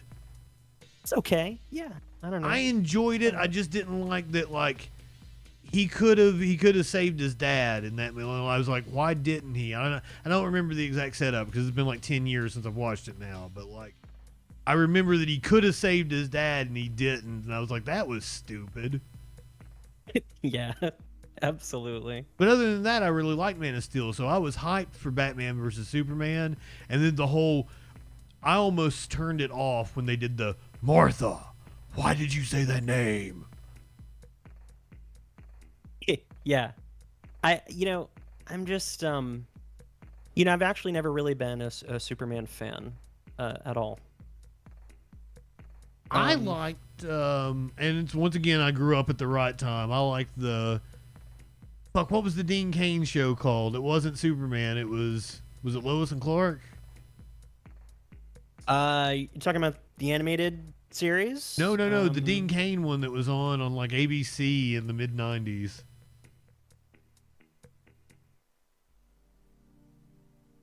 Lois and Clark. The Adventures of Yeah, Lois and literally. Clark or something like that. The New Adventures of Superman. Yeah. Oh, that's what it was called. See, I liked that show but once again, hit me at the right time when I was a kid. But they never had a Fair. good Superman cartoon when I was a kid. We had a great Spider-Man cartoon. Yeah, I don't think Superman was good on cartoons for a while until they did that animated series, which was basically a spin-off of the Batman animated series. That's what I was getting ready to say. It was the same people that did the Batman. I never watched it, but I assumed it was good because Batman the animated series, that's probably the best representation of Batman. Absolutely. Like 100%. Yeah, for sure. If you want like OG comic book, that is the one. Yeah. Oh, and once again, that's like right in my childhood. I grew up on that shit. Yeah, like early late 90s, early 2000s in that range. Absolutely. Yep. I didn't get there was like a Batman Beyond or something, the same people. I didn't really watch that, but I've heard it's really good too. Yeah. Where Terry becomes the future Batman. In a sense, well, I say the new Batman, right? Not really a future Batman, but it's in the future. And it's just, I think the production on that show is really underrated, honestly. Yeah. Nice. I'm gonna have to check it out. We got on Batman because of your avatar. That's how. Do you want to try to get something that we disagree on? Do we do politics? I don't know. Do you feel all politicked out considering everything that's happened in the last 24 hours? Yes and no. I'm a man of the people. I'll go with it. I mean, I do a political show. I've got to expect it, right? There seems to be a debate in your chat right now. What are they debating? Kobe beef? Here, let's see. I think it really all started with Flash, who is now talking to Monk's Aquino. Mox! I probably mispronounced that. Moxasino. Yeah. think Oh, it's Monks, about Monks Ukraine is the stuff. resident condescending, cynical bitch. Is that fair to say, Monks? Maybe not condescending. I don't want to say condescending. That has too much of a negative tone. You're a contrarian. There we go. Yeah, I would say condescending's more warlord, right? I feel like. Okay, so I feel like that's an act. Is it? I don't know. I'm not hating on Warlord. I think he's funny. Warlord is the longest follower. That's how he got to be head mod and everything. Truly. Yeah, no, I know. He's been here for a hot minute. Runs no, my I like Discord. Warlord. I think he's funny. I don't know when he's kidding about the Trump thing. Is he ever serious actually about that? You know he's British, right? I did, yeah. So, okay, I think Warlord just wants to see the world burn. So Warlord is rooting for Trump because it's funny to watch U.S. politics and people react to Trump. Wow, that's fucked up, honestly. That's But he isn't. I will tell you that I've confirmed he is a conservative because he showed me his paperwork for it. I see. He belongs to the Tory party. I see. Okay, that explains quite a bit. I always thought he was making a joke. You know, these past couple days, you've seen me. I've been making the Trump jokes in the chat, but to be fair, the Tories aren't that far from what Democrats are here in this country. Sure. Yep, that's fair. I mean, what's the difference between a Rishi Sunak and a Joe Biden? Rishi Right. Sunak is hotter. I'd fuck Rishi Sunak. That's, yeah. Okay, Yeah, you Pickles. What's your stance on pickles? Pickles. I've always been a pickle head. I've always been a pickle lover. Absolutely. Okay, that's where we're gonna disagree. Pickles are nasty. How can you put those things in your mouth? You wasted a perfectly good cucumber. You're not a sour guy. You're not a sour man. No, I'm a sweet and hot profile. That's my favorite thing. Oh yeah, I know you are. Absolutely. Sweet and spicy. What else is on your mind? Are you with me about something? Yeah, can I actually talk about something that you don't talk about on your show that is somewhat related to your politics that you talk about on the show? Yeah, let's do it. Can we talk about Doctor Who? Doctor Who? Do you know why I don't talk about Doctor Who? Why? Never watched Doctor Who. That's fair. I've had girlfriends really into Doctor Who. The reason why I've never watched it is it just seems like a daunting task to get into and get caught up on. That is sending me. That is so true. I actually fucking love your comment. Yeah, you're right. It is pretty much a task, I think, right? Because like you're watching it, and if you've never watched it before, you're like, what the fuck is going on? I know the premise. There's so much backstory that happens with it too, but you don't necessarily need it when you watch it, but it definitely helps. Yeah, and I'm one of those people that I want to know the lore, right? So yeah. Skyrim's better when you read the books and you understand the civil war between the Nords and the fucking Stormcloaks and whatever the fuck. The Stormcloaks were the Nords, right? Yeah, I feel like old Who is just beyond me, honestly, Justin. So, Who's the best Doctor? Flash wants to know. Who's the best Doctor? For me, Peter Capaldi. Absolutely. I don't even know that dude's name. Because Who he was is that? Yeah, so he's the 12th Doctor. That was back in... Doctor are we on now? 15. Okay, so not too far back. No. What, the early 2010s or something? Yeah, you know what? Let me see. Do they replace him like every 5 years or some shit? It depends on the actor. It depends on how long their contract is. Wait, so 2010. Yeah, 2010. So some Who's are longer than others? Yep.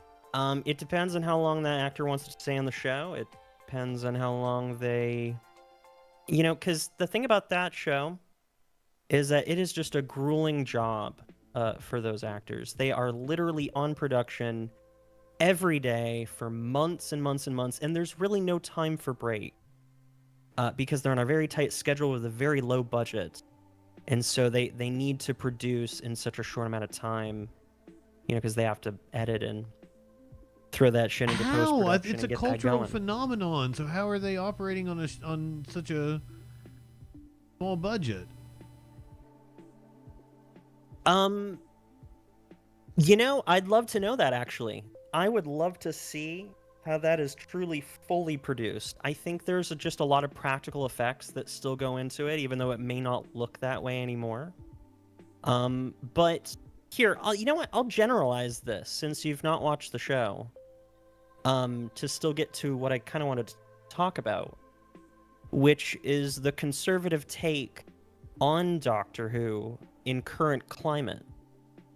Interesting. Yeah, it sucks. So really what it is that the newest actor, Shudigawa, right? Shudi was in the Barbie movie. He played one of the Kens. Yeah, Shudigawa. Shudigawa. Yeah, Ncuti. One of the Kens. So I've seen the Barbie movie, so I've seen this dude. You have, yeah. By the way, Barbie movie was great. Absolutely. Fantastic, Barbie movie yeah. was great. I did the I didn't do it in the theater, but I did the Barbieheimer, whatever. I did them back to back. In my own theater. I fucking hated Oppenheimer. I thought Barbie was so much better. Yeah, I do think Oppenheimer was kind of boring. I fell asleep certainly, during it, yeah. So this guy, kind of newish in terms of bigger productions, right? And so Avalon said the very hot black guy, and the very hot black guy.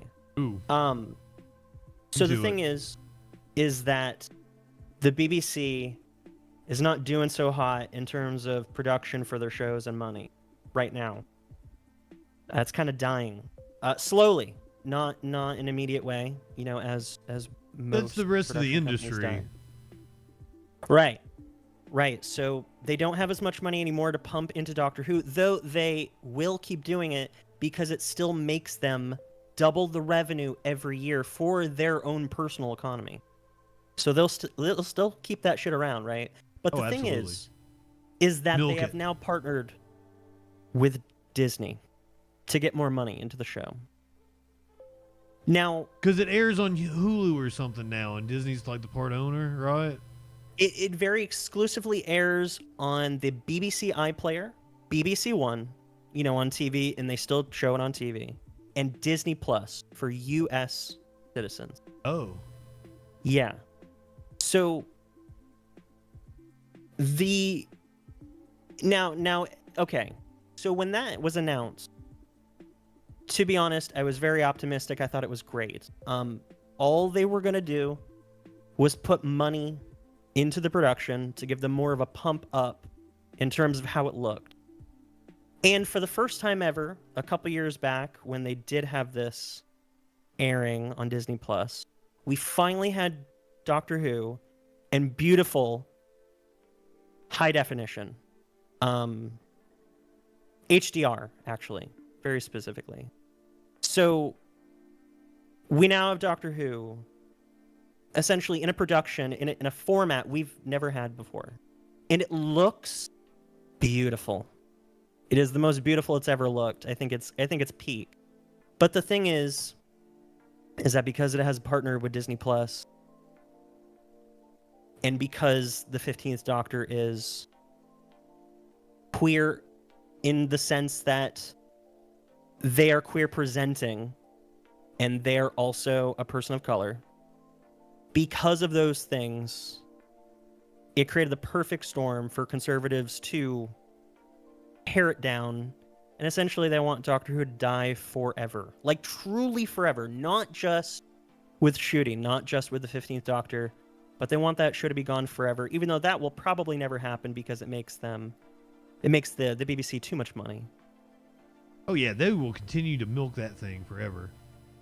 And I just think it's bullshit that it's kind of a constant attack on a show that has been going for 60 plus years at this. It's so weird what the right wing gets upset about. Yeah, I hadn't heard them attacking Doctor Who or anything, but like, there's plenty of reasons to hate Disney. But like, because they cast a queer presenting person of color, that is not the reason. Yeah, and I mean, I'm not going to pretend like Disney is, they're clearly they're a massive conglomerate who has done awful things. I'm not Awful gonna things. Great or anything. Walt Disney was a Nazi. Fuck him. Right. Yeah. Exactly. Absolutely, he was. But at the same time, I don't know. I feel like a tiny show, and it's tiny in the sense that production-wise, Doctor Who.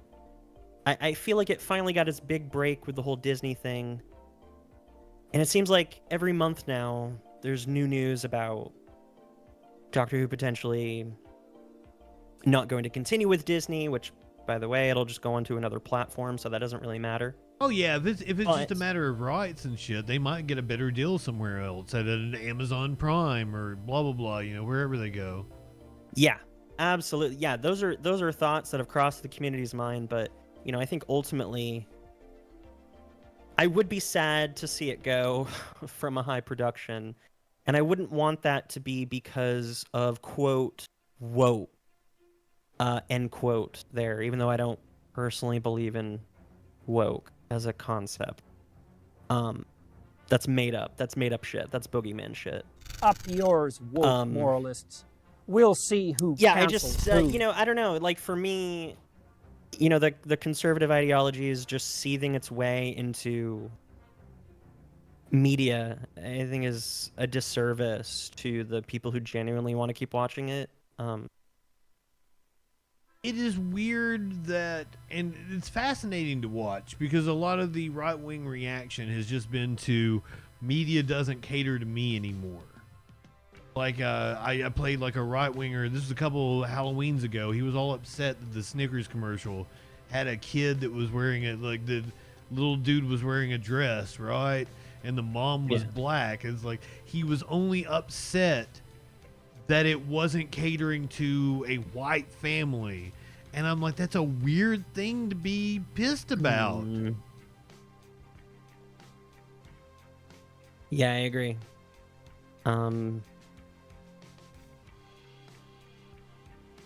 Anyways, I guess I'm just really passionate about the whole preserving of Doctor Who, mostly because I think it's a very special kind of show.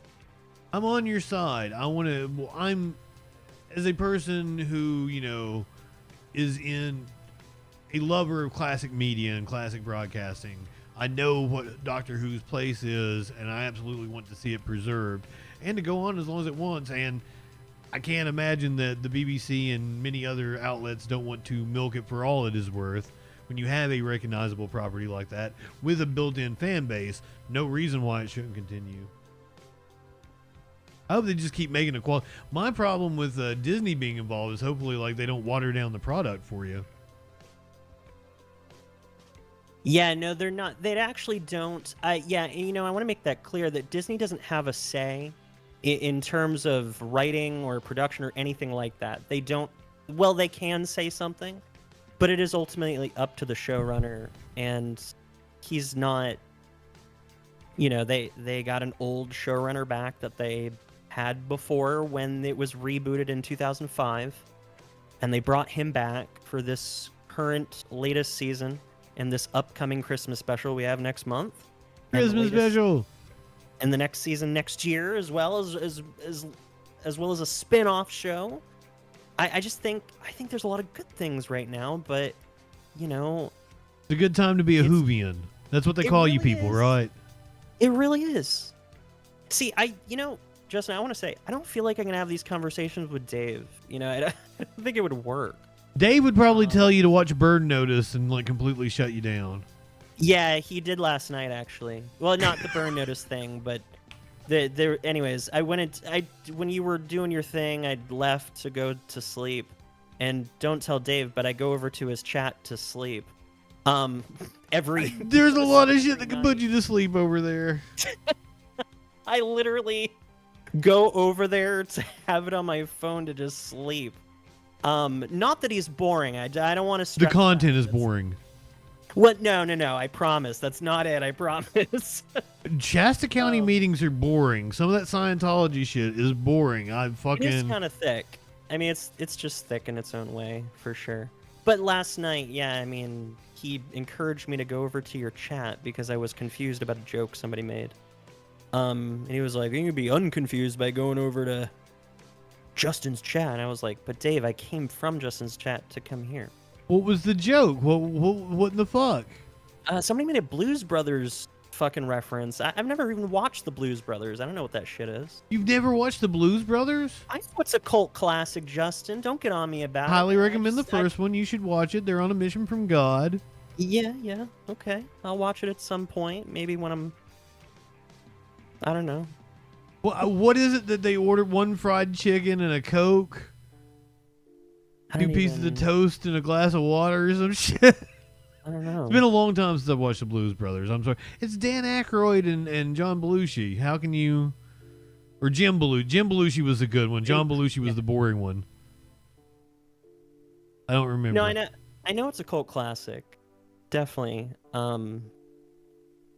don't know. I'm not picking up every cult classic. I don't know. It is okay, like... Put it on the list. It is definitely worth a watch at some point in time. I highly recommend it. Aretha Franklin's in it. She goddamn is amazing. Okay. All right. That's fair. Postmodern Prometheus said Dave is a dull bastard. You know, I don't agree with that, actually. I think Dave is quite lively, and I think he likes to crack a smile in a sarcastic way, and I like that. What I want to know is if there's people like you that go into Dave's chat. I think several people might sleep with it on.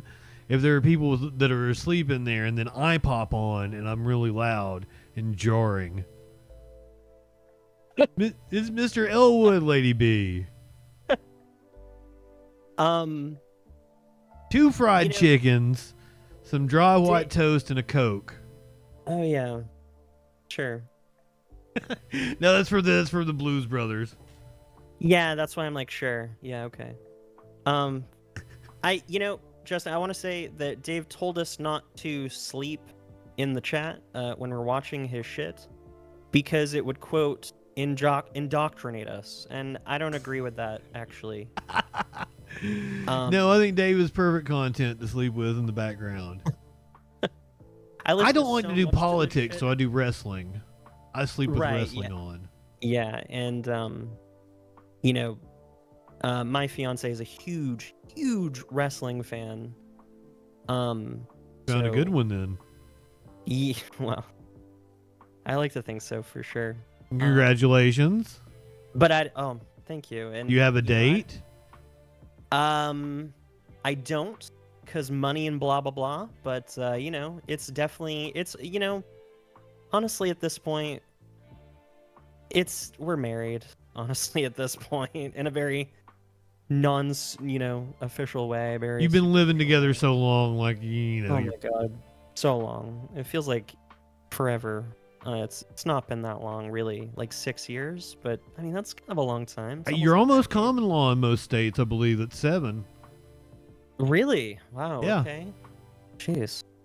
I think if you've been living together 7 years, you're like common law married, and you are bestowed the benefits and shit. You might want to look into that.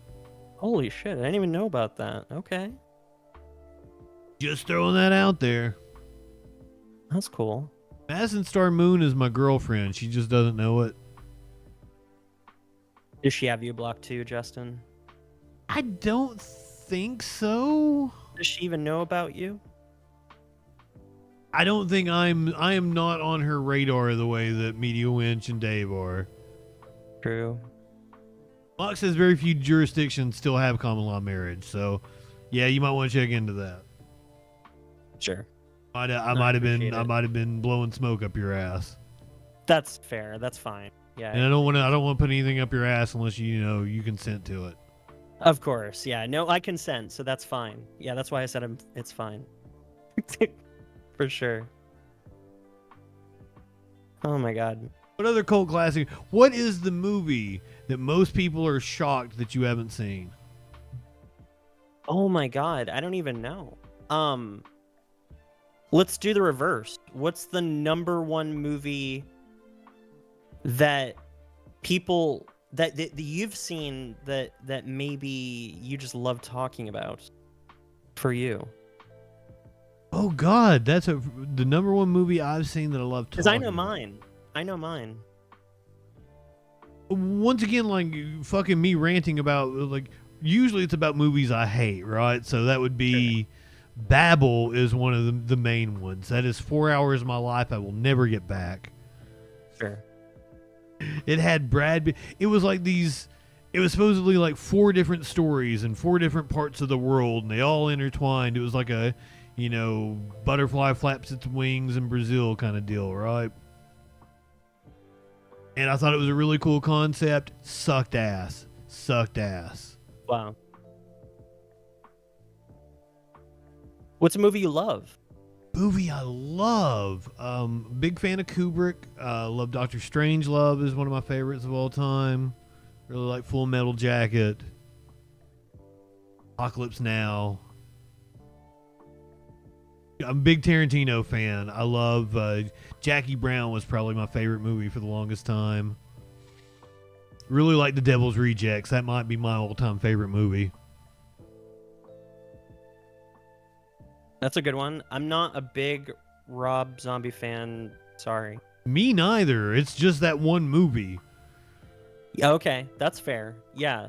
Okay. I assumed the motherfucker was like this genius goddamn director after it, because House of Thousand Corpses, it's pretty paint by numbers horror movie. It's got some fun times in it, but like it's not anything spectacular, right? It's Right. pretty much a straight up horror movie. Devil's Rejects is goddamn brilliant. Him, Otis, I am the devil and I'm here to do the devil's work, before he beats the fuck out of that dude's head. Like I love the dialogue. Yeah. The ending with I hate fucking Freebird, but that is a fantastic use of Freebird.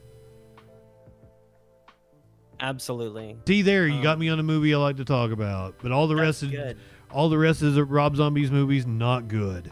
Yeah, they absolutely fucking suck. Seriously, they're awful. What 13 or whatever? Or no, Witches of Salem. I watched that and I was like, this is beautifully shot. It's a really pretty movie. Not a good movie. Not well written. Did you know that Rob acted. Zombie recently tackled the Munsters? I have not watched it. I've heard it's really campy. Curiouser said she enjoyed it. Really, I haven't watched it yet, but yeah, I was putting it off because I was like, ugh, Rob Zombie, But Well, she enjoys campy shit though. But she told me to watch it. Sure. It's on my list. My favorite movie though. What's your favorite movie? Hit me. The original 1978 Halloween.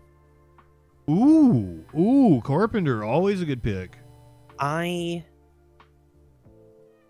love that movie. I think the cinematography of that movie is just, I don't know. There's something really artistic about it that I just love, and like a somberness as well. And I love the quiet parts more.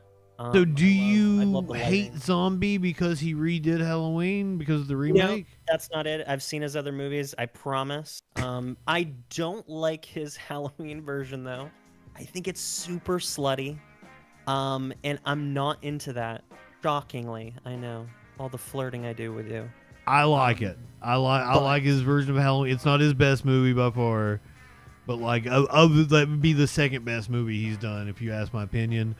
I like that, but here's the thing about that movie, is it takes away the horror from Michael Myers because it humanizes him. You see him as a kid, you sympathize with him, and that kind of, I love that it adds that backstory and you get that depth to it, but it takes away the horror.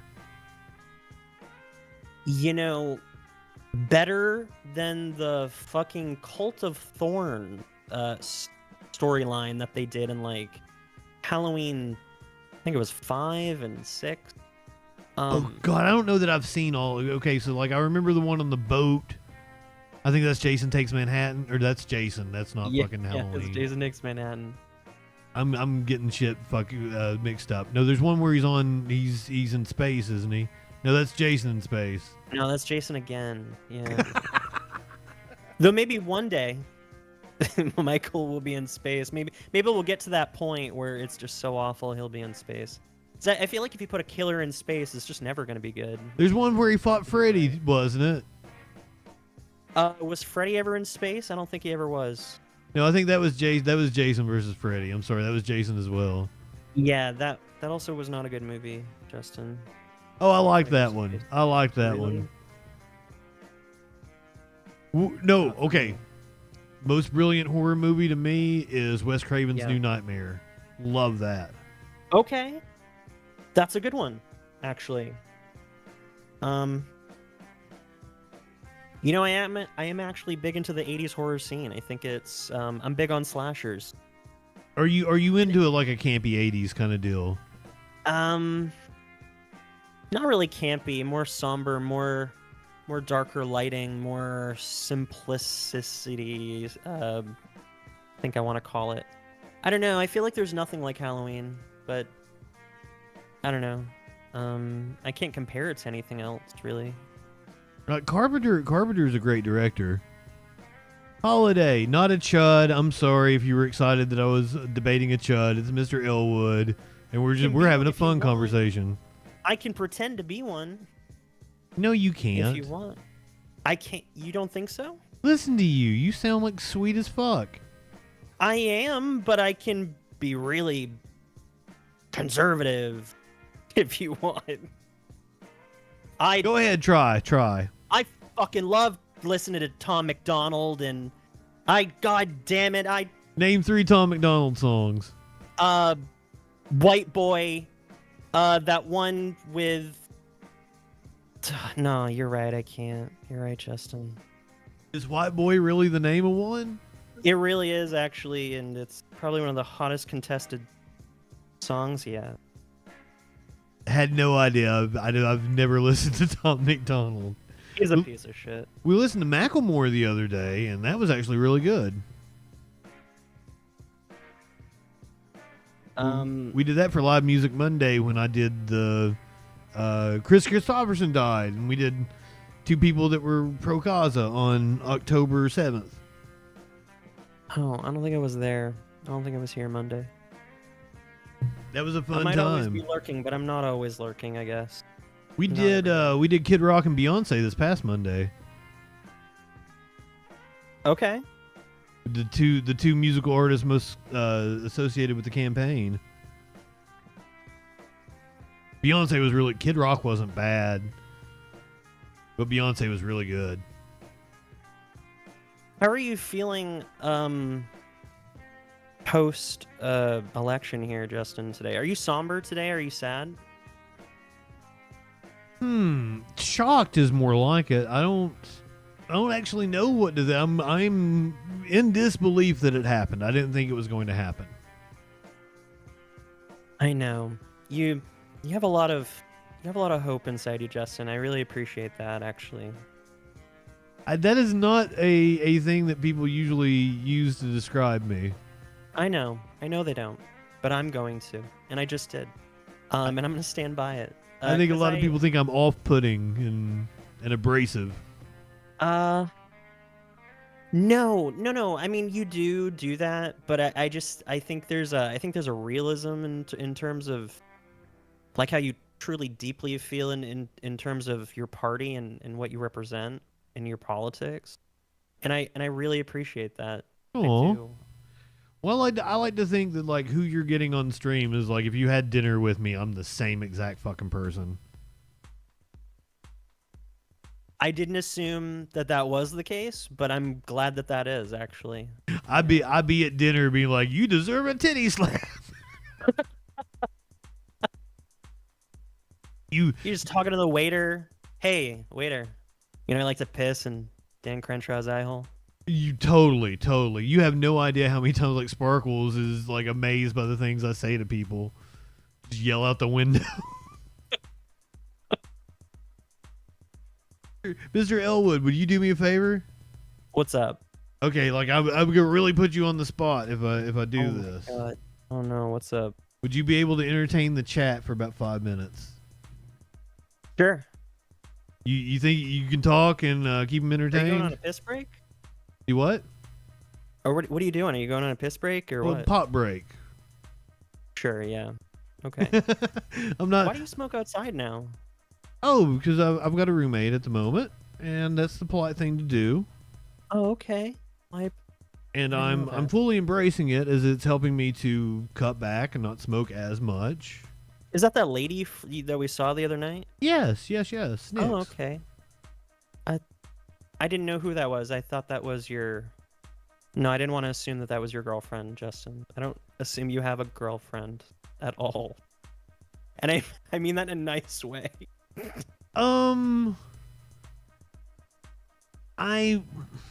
don't have to talk about this. This is. I have been single since like 2016, just because I don't have the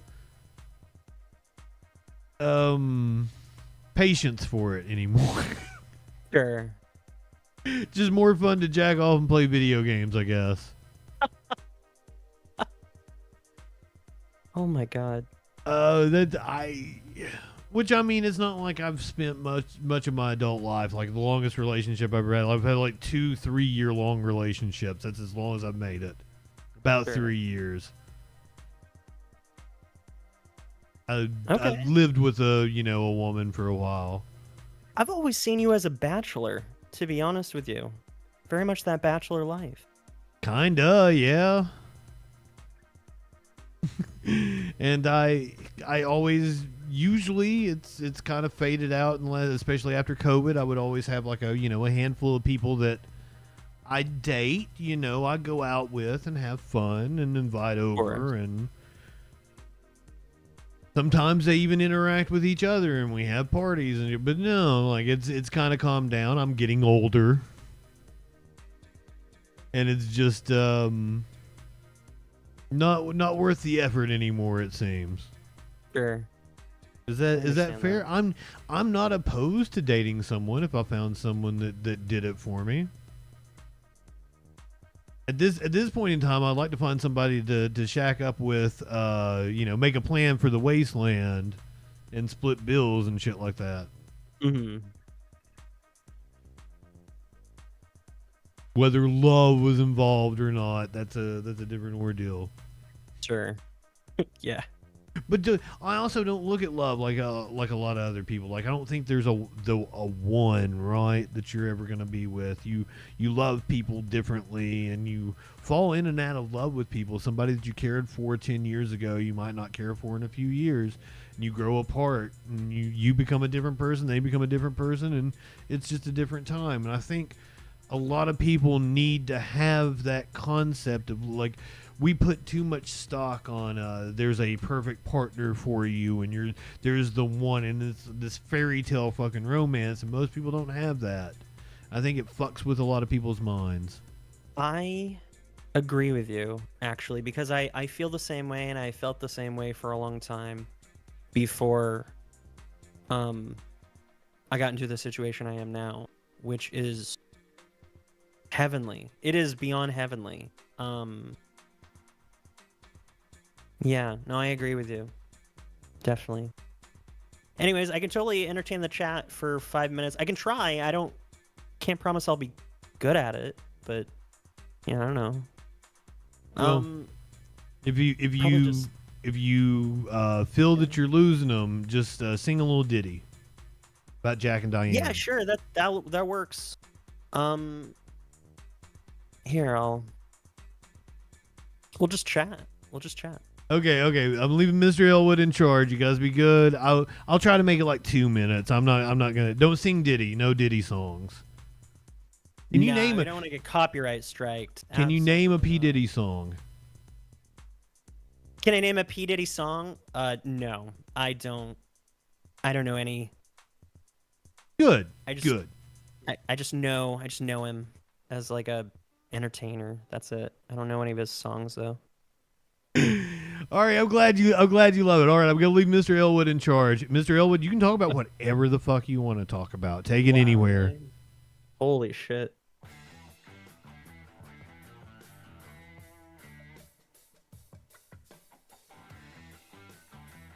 Talk. No dead air. Come on. Yeah. Of course.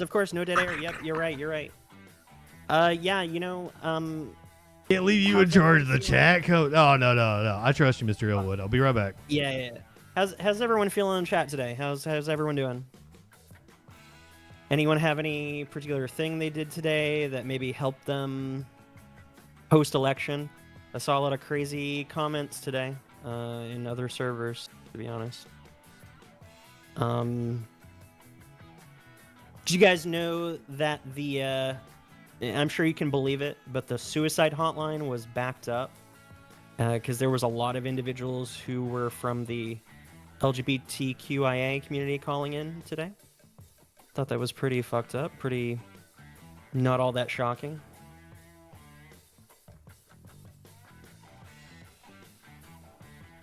Flash is drinking. Okay, that's all they do. I appreciate that. I understand that. Okay. Holiday. You just make fun of Americans.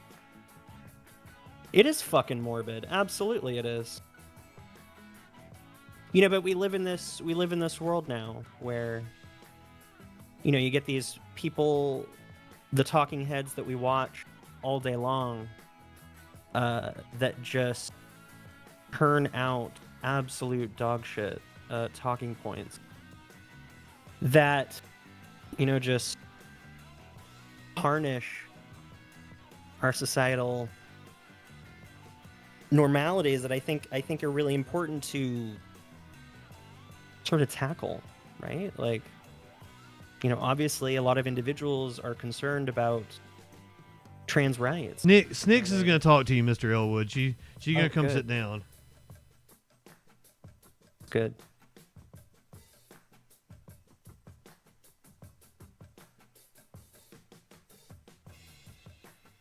Hello. Oh my God. I can't hear. Hi. What? I don't have your headphones. Well, then who's talking to me?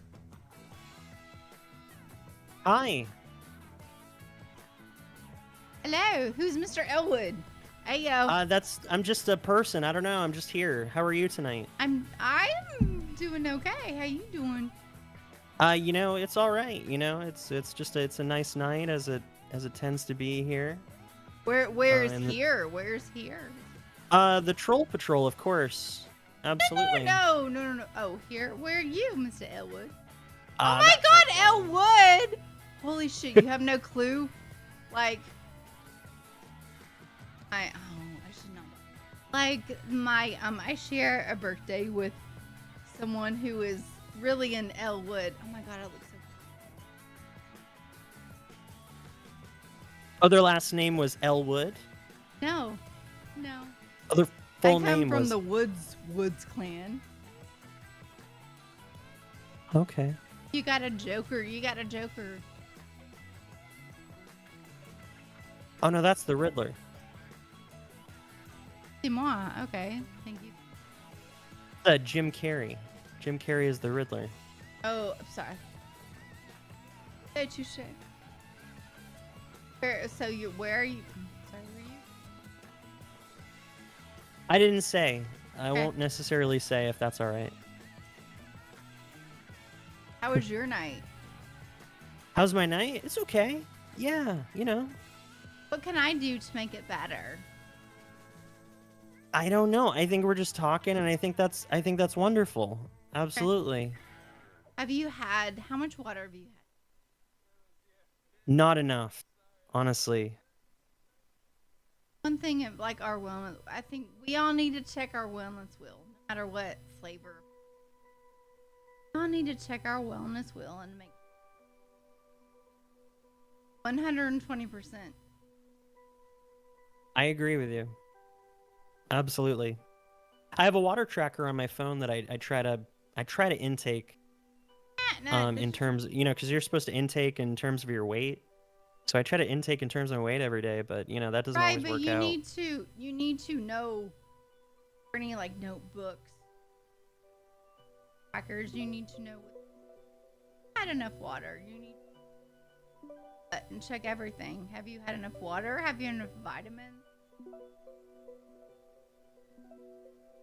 Fats or protein? Right. Sorry.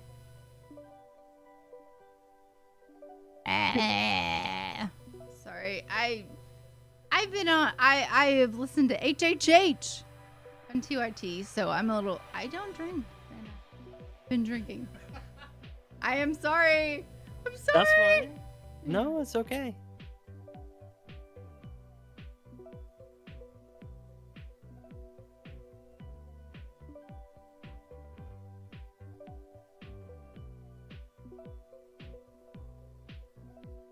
Yeah, so Flash, you were saying, always expect and prepare for the worst. Don't even bother hoping. Yeah, I totally get that. I think it's important that, for those who did want Harris to win, and it didn't end up happening that way. Personally, I wasn't very shocked. Graphics, authority in the balls.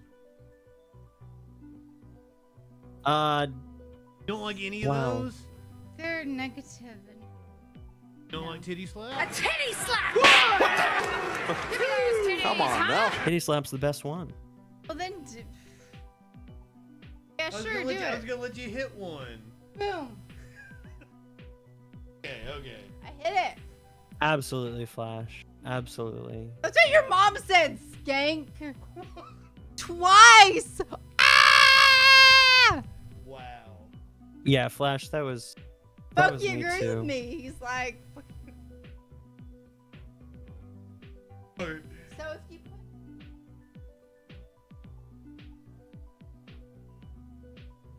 And they won't.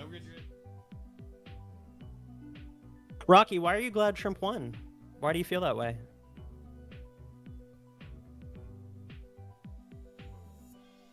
Thank you for keeping chat company, Snicks. I'm sure you were entertaining for him. Are you gonna step over Vader? She was great. We had a good time. My cats love everybody. My cats are cool. Oh, well, yes, your cats. Your I'm sorry. No, do you know what? They love you. No, they fucking love you. They fucking love you. Your cats are still a little skittish towards me. They will be.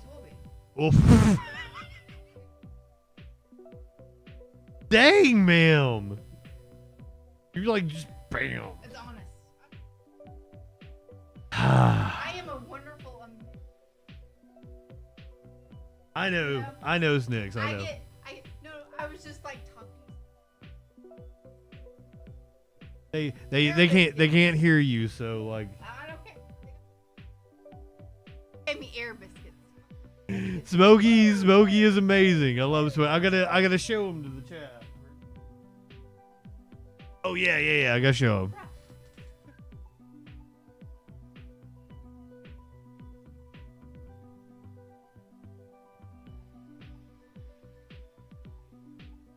Gotta show Smokey on the chat. Rocky, do you realize that, grocery prices and everything, those are going up. We were talking about everything other than politics, and then as a I society, don't know what you guys were talking as a about. world, right? Because we only have finite resources that we continuously have, and we have such a massive population that it just ends up being something where things are going up in terms of price because we're trying to feed a large amount of individuals with a short amount of resources. It's always been like that, and it will always be that way. Also, yeah, if you love the economy, then then that's fine. But I mean, yeah, I mean, we'll definitely have to see how things go. But I mean, come on, some of the things that are proposed. Okay, I'm backing them high. Are we back on politics? Yeah, we are. Yeah. Let's not do that. Who's your favorite musical act? I don't have anyone. I'm sorry. You don't like music? No, it's not that. I just don't really have anyone in particular. Like who? Well, who's like your favorite person to listen to in like the car? You know what? Hot Dad. You know what? Sure. Let's Hot do a Dad? Hot Dad shout out. Yeah, sure. Let's do Hot Dad shout out. Sure. I'm gonna have to check He out streams here Hot on Dad. Twitch. Yeah, he streams here at Twitch every Monday, Thursday. I'm not plugging his channel. I'm just letting you know. Oh shit! You can plug his channel. I don't give a shit. Give him a shout out in the chat. Sure. I think some people in here watch Hot Dad. I don't know. I don't think so though. I've never seen him or them pop up on my suggested channel, or like viewers also watch. I subscribe to Hot Dad now. I do music and comedy stuff. Sounds like right up my alley. Sorry, Justin. I got the chat going. I talked about the whole Trump thing, and Rocky came in, and there was a thing there, and. Well, I mean, it's a political show. I'm in the political category.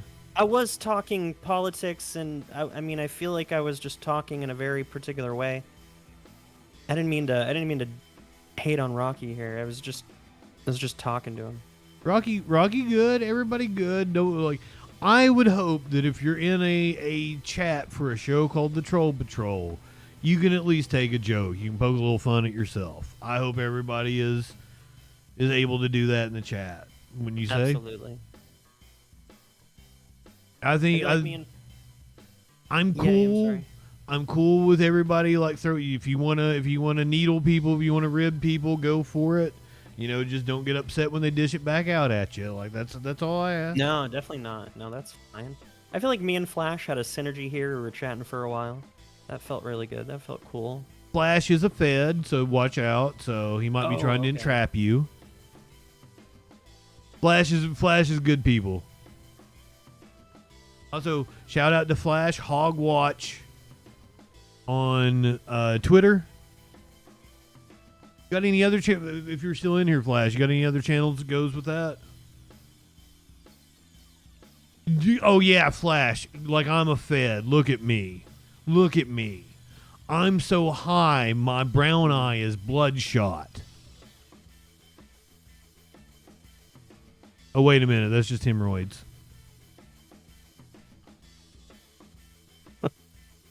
I was hoping I'd at least get a chuckle out of you. I got like a huh. There's gonna be a looting soon in Chicago. I don't think so. Can-Am. I think Flash had to correct me on how I was saying it. I was calling them Canna. Can-Am, I believe, just makes up whatever. Like, this is a right-wing thing. They just make up whatever they want to be true, and they assert it as if it's a fact, and then you have to spend time being like, that's not how anything happened. Remember, there's a protest going on in Chicago. I don't know. Somehow I don't agree. I don't feel like that's true. I'm sure there's probably a protest going on in Chicago. I mean, yeah, that doesn't... Yeah. It doesn't surprise me. There was a protest last night in New York City. The commies protested, and the police made a few arrests. Some arrests were made in Seattle. It was like some punk-ass kids. Like, graffitied some shit. It's fine if there's a protest going on. It doesn't mean there's going to be a looting, and even if there is, I don't know.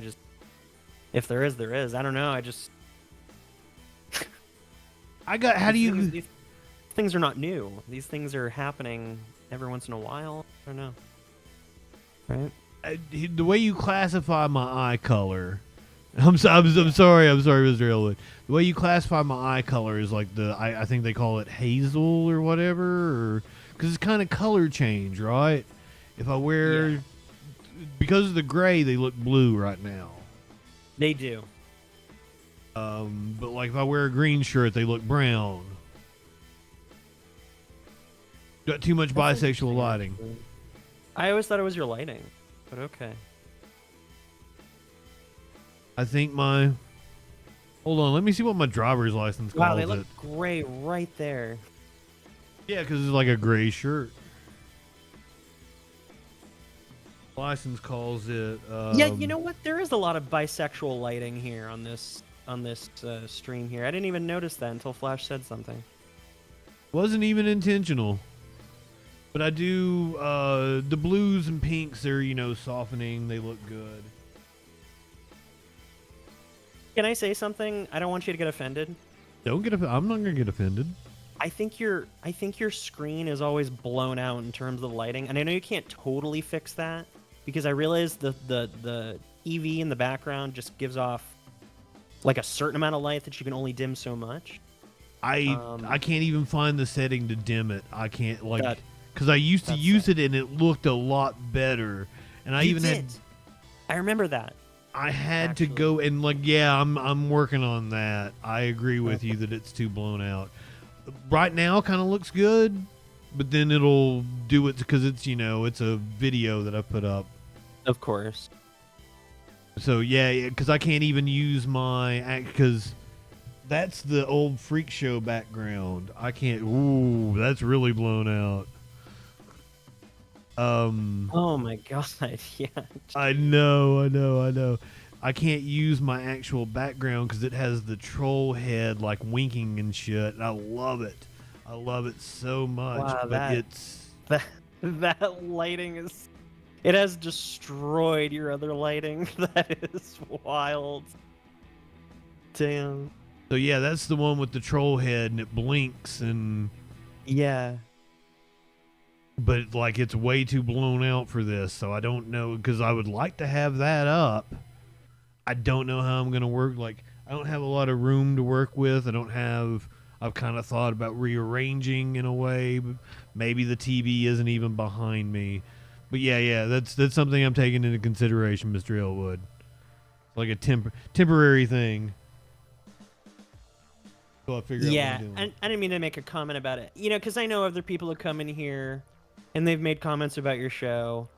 And to be honest, sometimes you flat out go, well, it's my fucking show. It's like, I don't.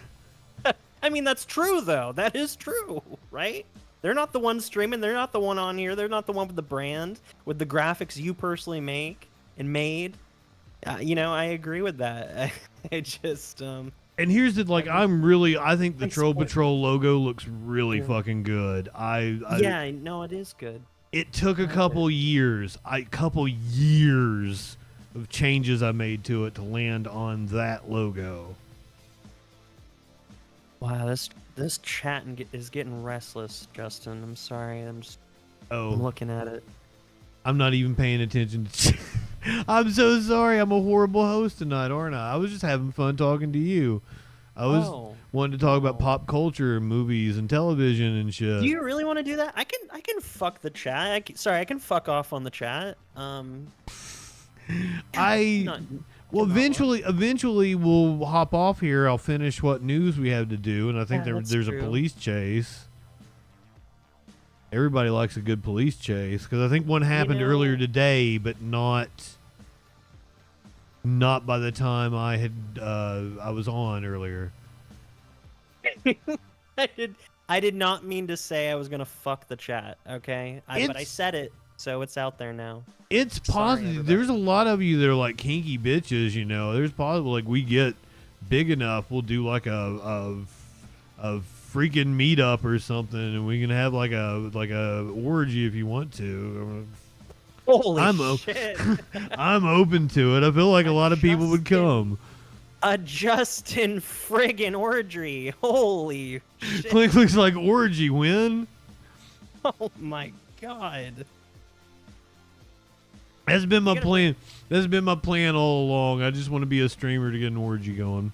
Yeah, could you bring your soundboard too with that? That'd be great. Can we play sounds during the orgy, like the titty slap, and you have to do that in real life? Come on now.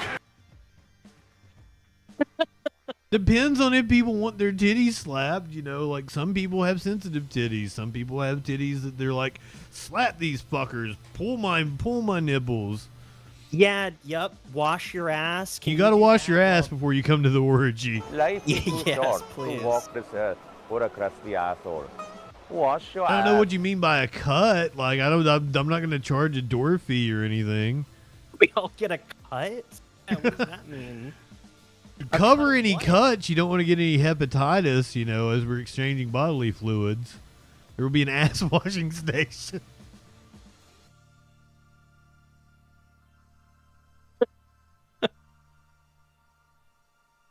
Cut. That's it.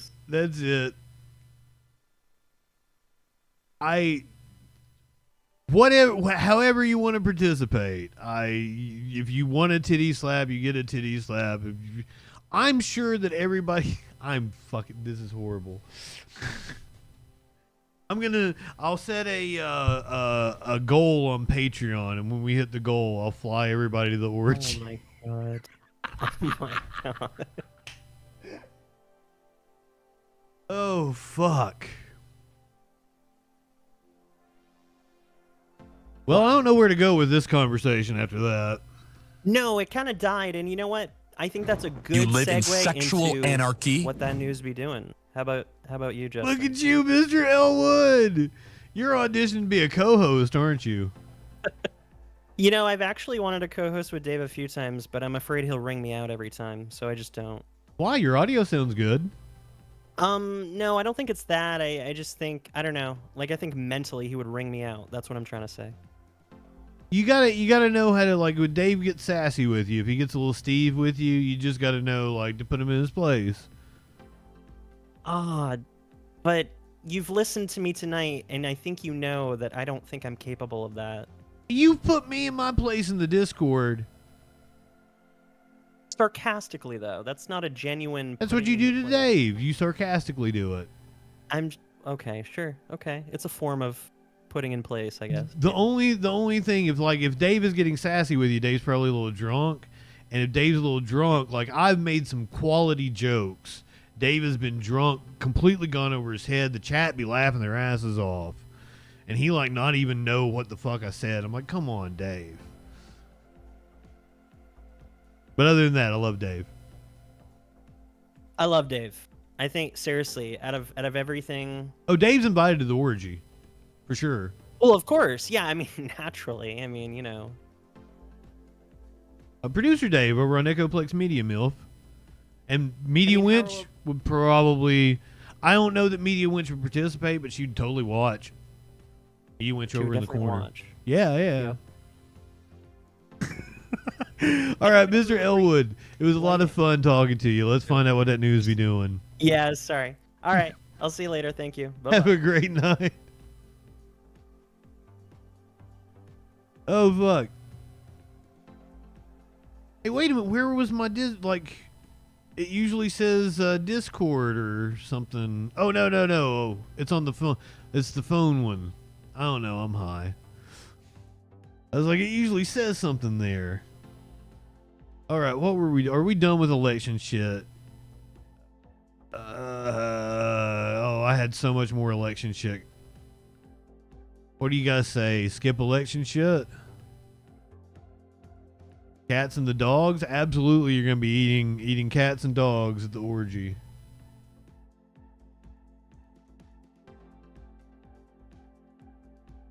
Skip an election shit. So you don't want to hear about how Elon might be in the Trump administration, or that they've contacted the DOJ about ending the investigation. We're not going to hear from Jeet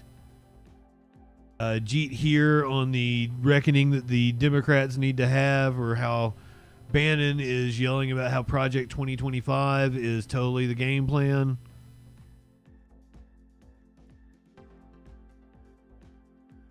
I understand. Lunchables and juice boxes. You gotta keep well hydrated at the orgy.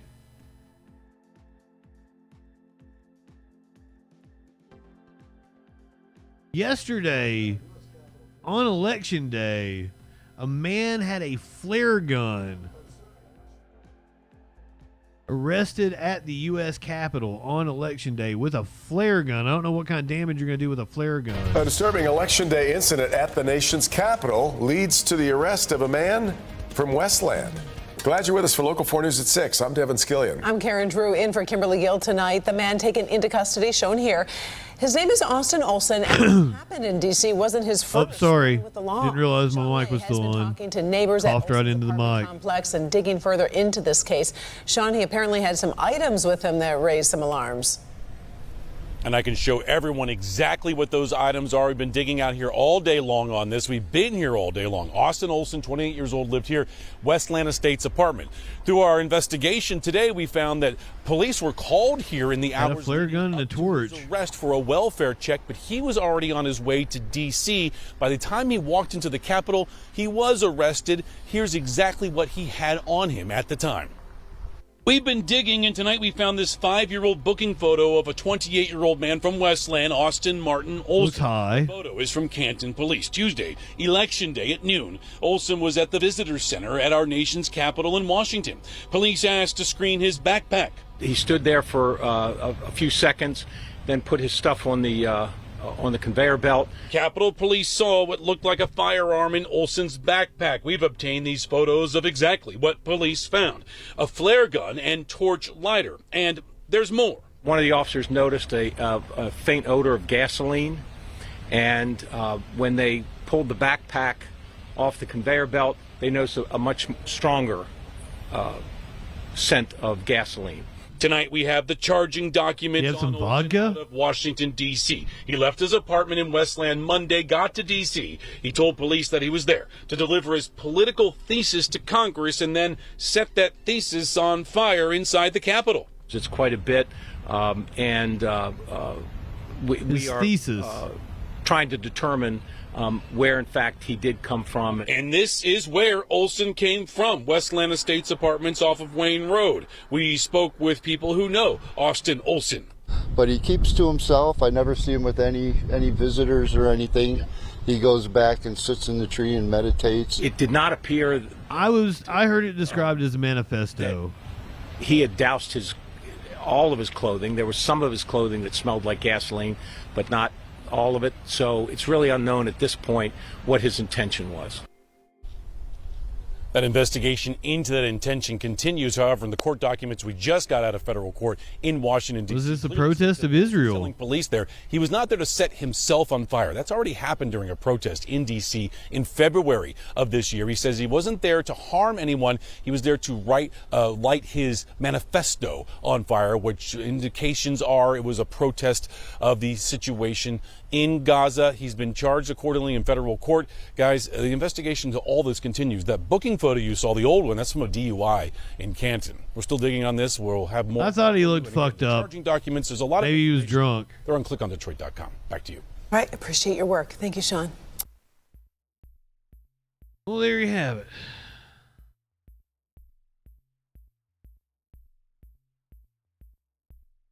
It was in Detroit. Well, I guess it happened in D.C., but the man was from Michigan. We're going to Chicago, where 2 people were shot at a Navy pier. Good afternoon to you. I'm Marion Brooks. We have learned of a shooting at Navy Pier that happened, we believe, within the hour. 2 people shot, 1 person critical. This is yesterday. That is about the most information we have right now. But we do have Natalie Martinez on the phone for. Oh, I can probably get a better rundown then. This is on my list from yesterday.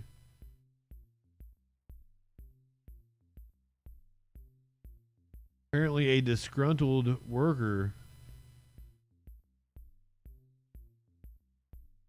Tourist destination with many people coming here each and every day. It was much the same earlier today. Tonight, police right now searching for a person of interest described as a disgruntled employee who was fired on October 14th.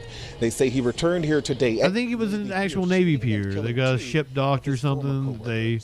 As a former employee of the subcontractor, he had access. He knew how to get to that back loading dock area. And then we used our cameras to identify the fact that he'd left the pier. The shooting happened just before 1:30 this afternoon in an office space in the loading dock on the north side of Navy Pier. The chief operating officer here at Navy Pier describes the shooting as targeted and isolated and says no point were other. Well, they're saying it like it's a proper noun, though, aren't they, Flash? This is interesting. Is it a place called Navy Pier? Or is it a pier operated by the Navy? Other employees and visitors in danger. However, Navy Pier did call for a shelter in place while officers swarmed the scene in search of that shooter. Our manager got a phone call, and that's how he found out what was going on. He had us, he started shutting all the lights down. He closed all the gates. We left all of our stuff on the floor. Yeah, so it's an amusement park called Navy Pier. All huddled in the back storage room. When I was coming out the bathroom, the officers was like in the hallway, like searching all the bathrooms. When I came out, he like pointed the gun, like, go to the back, go to the back. We had to lock the entire store down, lock the entire Navy Pier. Everyone was just shutting down. We had customers coming to the back. Now the shelter in place was eventually lifted and Navy Pier is back open. Police say they do know who they are looking for, but would not release a name, only saying the shooter was a former employee of a subcontractor here at Navy Pier. Back out here live while that search continues. Police say a weapon has not been recovered while they remain on scene processing the evidence. Watch breaking news. You don't see people go postal that much anymore. It kind of all trickled down to the kids. The kids go postal now. Weird.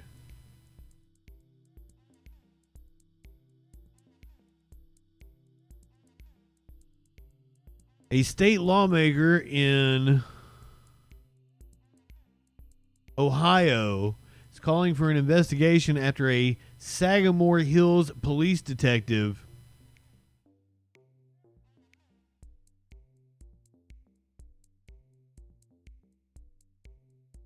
tips off child porn. That's all I know. I don't know what the rest of the headline is.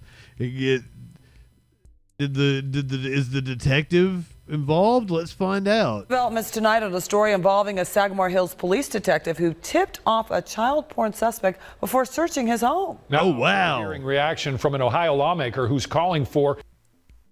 He tipped off the suspect before they raided him for child porn. This police officer is a gigantic piece of shit. New developments tonight on a story involving a Sagamore Hills police detective who tipped off a child porn suspect before searching his home. Now we're hearing reaction from an Ohio lawmaker who's calling for an investigation into how this happened. 19 investigator Mike Mason broke the story. He has the very latest for us tonight. 24-year-old Anthony Strong was convicted of possessing child porn, but he didn't receive any jail time, and the detective in charge of this case even admitted the reason she didn't find more evidence was because she gave the suspect a heads up. Now a state rep feels someone should be held accountable. When 19 Investigates aired a report about a Sagamore Hills police detective tipping off a child porn suspect weeks before searching his home, one viewer notified their state rep. I'm shocked, but I'm also frustrated. Bill Romer represents the 31st District, which includes Sagamore Hills. Romer watched our report showing body cam video of police executing a search warrant at Anthony Strong's home in October of 2023. This after Google sent authorities a cyber tip tracing child porn to Strong's computer and cell phone. But 3 weeks before raiding his home, records show Detective Victoria Mayovitz had already contacted Strong's attorney, telling him Strong was being investigated for possessing child porn, potentially allowing any evidence to be destroyed. I don't have anything to give you guys. I would. We don't need to be notifying them in advance that we're going to be doing that. We called Detective Mayovitz asking for an explanation. You gave him and his attorney notice about this before the search warrant was executed. I mean, can you comment on that at all? No, I cannot.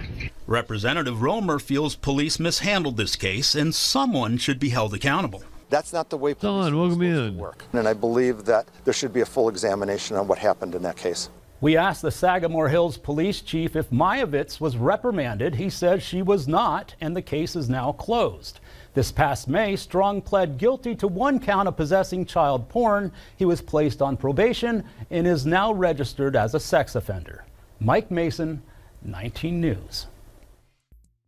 Insane, and I believe the cop should be charged as an accomplice. I believe.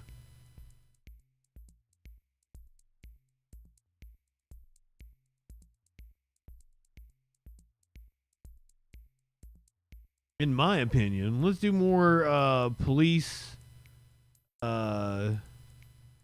malfeasance on the job. We're going to go to Tennessee, where we have covered this before, but apparently we now have more cases, over 600 people who were sober, arrested for DUI in Tennessee. Miscarriage of justice. Sober drivers charged with DUIs are reacting in shock to what WSMV4 Investigates has uncovered tonight. Good evening. I'm Lauren Lowry. I'm Tracy Cornett. And I'm Marius Payton. As part of our sobering problem investigation, we've analyzed never-before-seen TBI data. Chief Triple team Reporter this. Jeremy Finley found more than 600 Tennesseans have been arrested for DUI and were completely sober. It's something you notice almost immediately. Good morning. In the body camera footage of officers approaching Xavier Gray. Go ahead and turn the car off for me, okay? His hands are in the air. First of all, I'm scared of the police. You got anything to drink tonight? No, sir. But Gray, like so many other drivers who've spoken with WSMV4 Investigates, wasn't concerned at first. Well, I'm going to run you through some the field sobriety test, just make sure you're good to drive and everything, okay? Oh, yeah. I know I'm not under the influence of anything. And he thought he performed well until this. I'm placing you on the register for driving under the influence, okay? Huh? I don't even drink or anything. That's crazy. I work for a living driving a dump truck, and this is what I do. This is my whole livelihood. I was really afraid about losing my license. Gray is the latest person we found to be charged with a DUI whose blood work would come back showing he was completely sober. For months, we've been emailing back and forth with the TBI, asking for blood work data that shows just how often it's happening in Tennessee. 600. And it turns out we weren't the only ones asking. I've seen the news stories that you all did. State Representative Lowell Russell had seen our sobering problems investigations. And after one of his constituents was arrested for a DUI, while he was completely sober, he asked the TBI for the data as well. After months of requests, the TBI finally produced the data. Turns out it wasn't dozens, but more than 600 Tennesseans, 609 to be exact, innocent drivers, totally sober, charged with DUI. For that is if all absurd. of the sober drivers charged with DUI went to the Ryman, they would take up more than half of the seats in the upper balcony. I just wonder what you think about that. It's a miscarriage of justice. It seems like they're doing it everywhere around Tennessee, man. Nobody wants drunk because they are ever. But what does it say that we keep finding sober people being arrested for DUI? I have heard of those on a very, very limited scale, and those are, of course, tragic for everyone involved. Tragic cases that lets drivers like Gray know he is hardly alone. You know what's so scary is just thinking about how hard I work to stay out of trouble, right? And then to have something like this happen.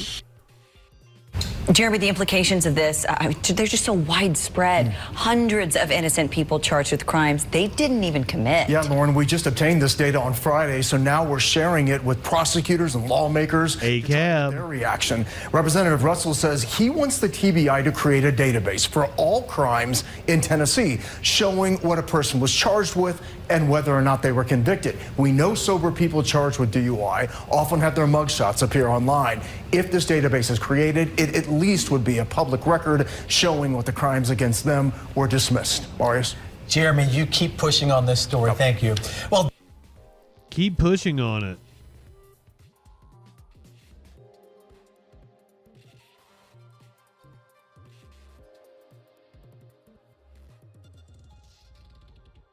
Oh, since we're doing police malfeasance, let's do this. Oklahoma police officer arrested for DUI again. It's not even his first rodeo. The arrest of a police officer, and he's no stranger to being on the wrong side of the law. This time, he's accused of driving drunk. Something Officer David Young got in trouble for last year. At the time, he worked for the police department in Seminole. News 4's Caitlin Ogle shows us what happened this time around. Wow. And the officer's apparent confession. Like I told you, there ain't no getting past anything like this. That's Okemah officer David Young Friday night in Shawnee after a Pottawatomie County deputy spotted his damaged truck split open like a sardine can, airbags deployed, running on rims. First, he heard a noise like a grinding noise. Young pulls into a local bar. You can see the deputy's lights not too far behind him. Young casually stumbles inside, then tossing what deputies say appears to be a bottle of Febreze over the bar. He's the bartender. I never left. I was here the whole time. Eventually, deputies get the 37-year-old cuffed and in the back of a patrol car. At first, Young denies it was him behind the wheel. I wasn't driving. He said you were. He saw me sitting by a door of a bar. He's seen you driving by. He saw me driving by. That excuse doesn't hold up for long. Doors are locked. That's the key to it. Okay. So, keys on him. Inside the truck, deputies find numerous items from the force, like his bulletproof vest.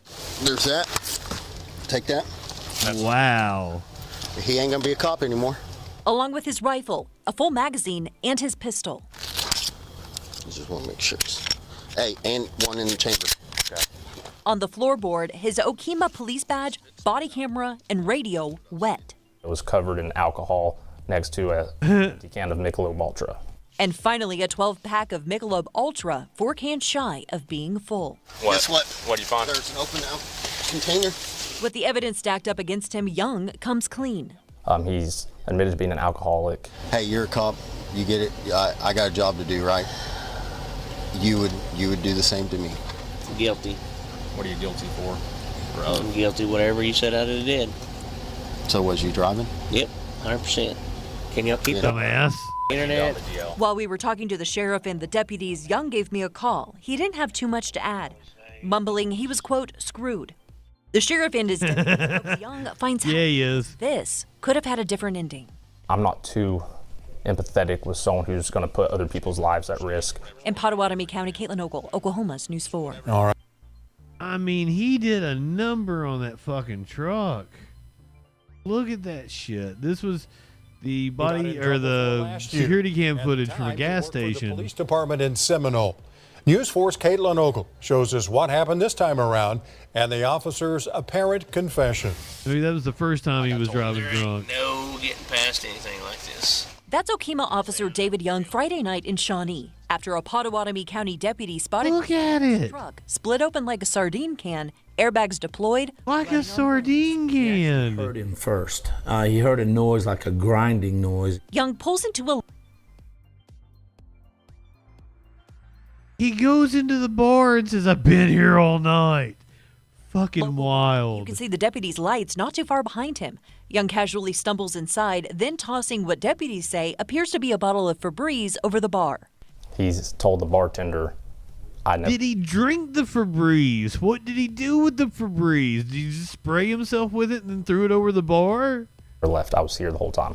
Eventually, deputies get the 37-year-old cuffed and in the back of a patrol car.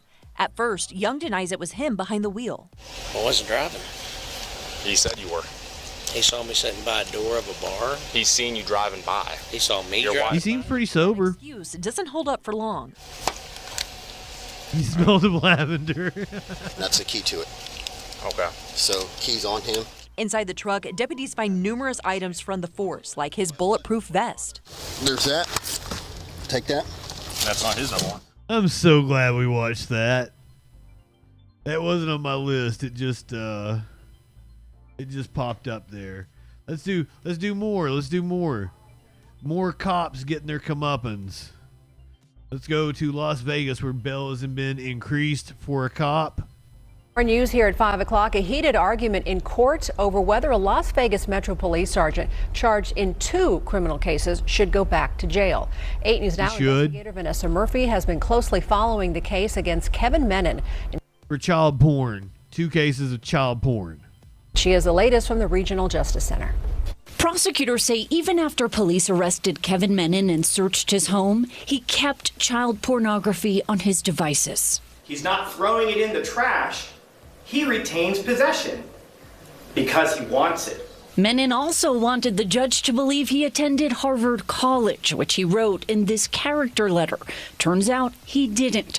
But defense attorney Dominic Gentile insists he had a promise he'd be admitted. The problem is that the only witness that I have who made the guarantee is dead. In court here Wednesday, Gentile fights for Menon to remain out of jail while prosecutors argue for him to go. So he says it's okay for him to have claimed he went to Harvard Medical School because somebody said he had a guarantee he would get accepted.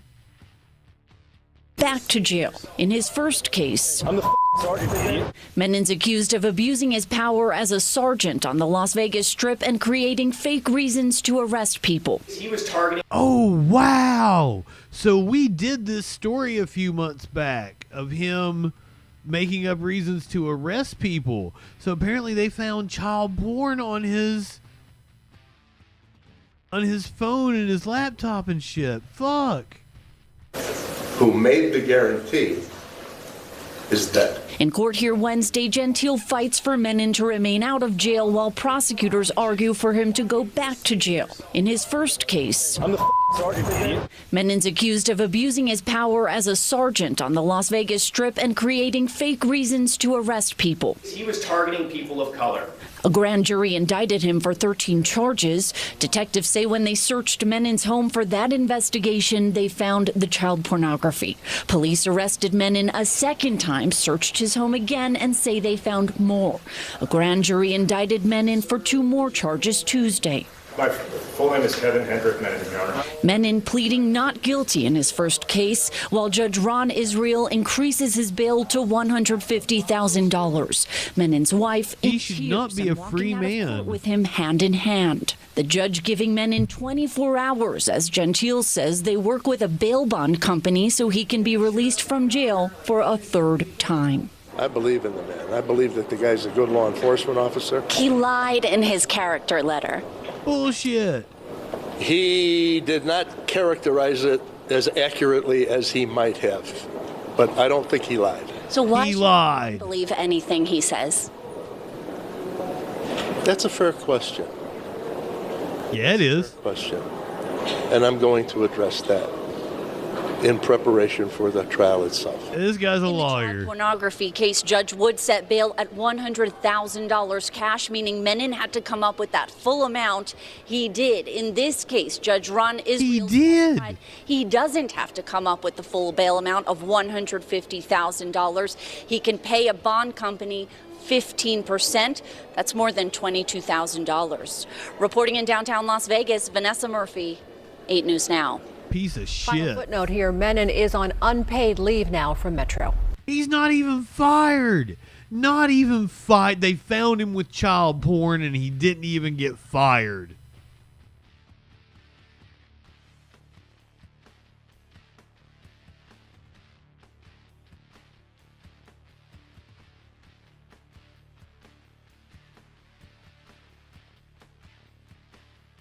What fucking world are we living in?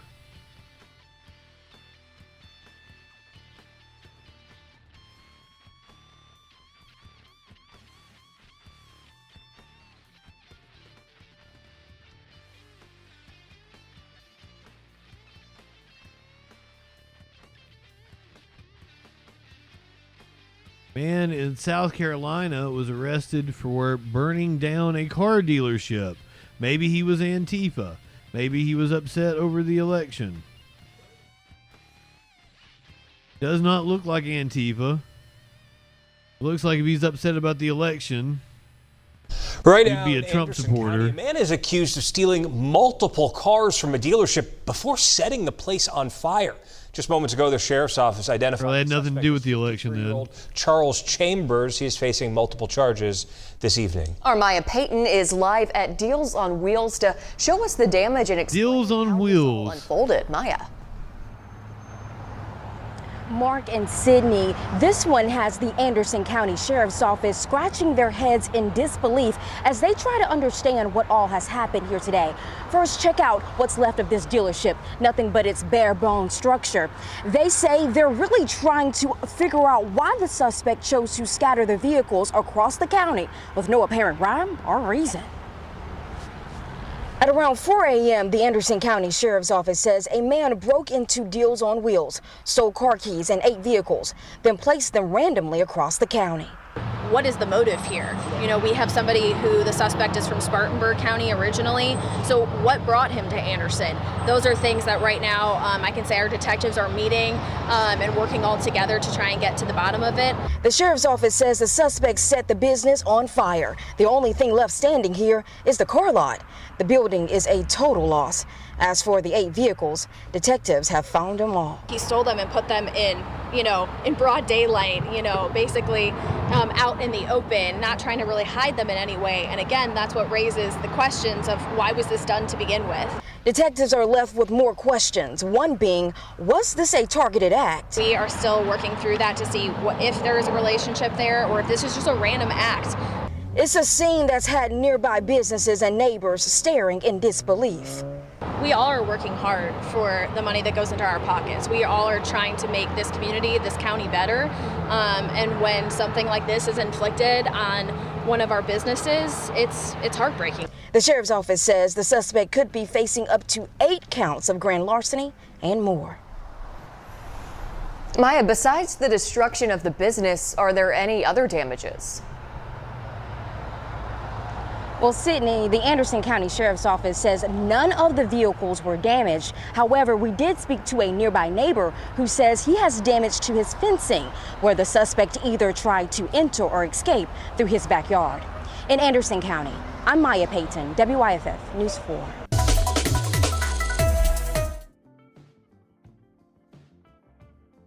Maybe that could be a possibility.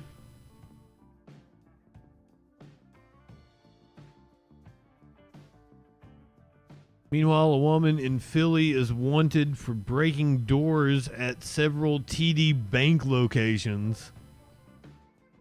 I think is, just fun. Poor, good evening.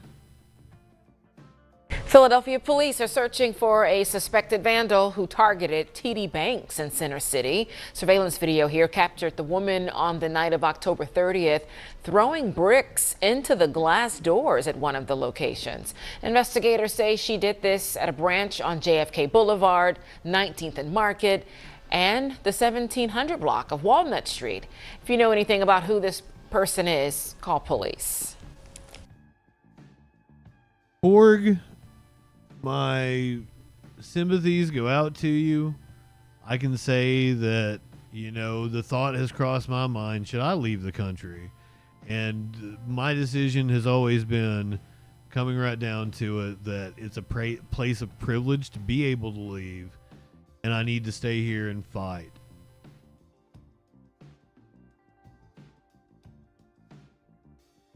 I can't tell you what to do. I can't tell you how to perceive things or how to press forward, but that's how I look at it. Oh yeah, fuck TD Bank. I've never pissed on a TD Bank, but I've pissed on multiple Wells Fargos.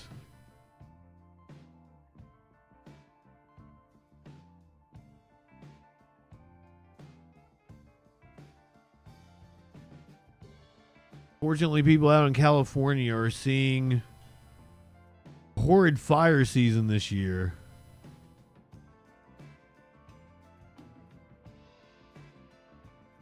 Evacuation orders in Ventura County. Give us an idea. Are you in the Camarillo Heights area? I think the last time you were also with a retired firefighter out there. Danny? Yeah, I'm in that same area, Colleen. That's correct. I'm in that same area, just a few houses up still on Sedario Court and Valley Vista, where you can see one of the homes that has just been completely destroyed. The gas lines are still on, so that's what you see, still a lot of those active flames. And those winds, they have really picked up, Colleen and Kathy. Just about 5 minutes ago, there were embers that came flying over. Here I'm with the homeowner, Jenny Oliver, and her husband quickly rushed over, grabbed a bucket of water because we didn't know what was going to happen. Jenny, what's going through your mind right now?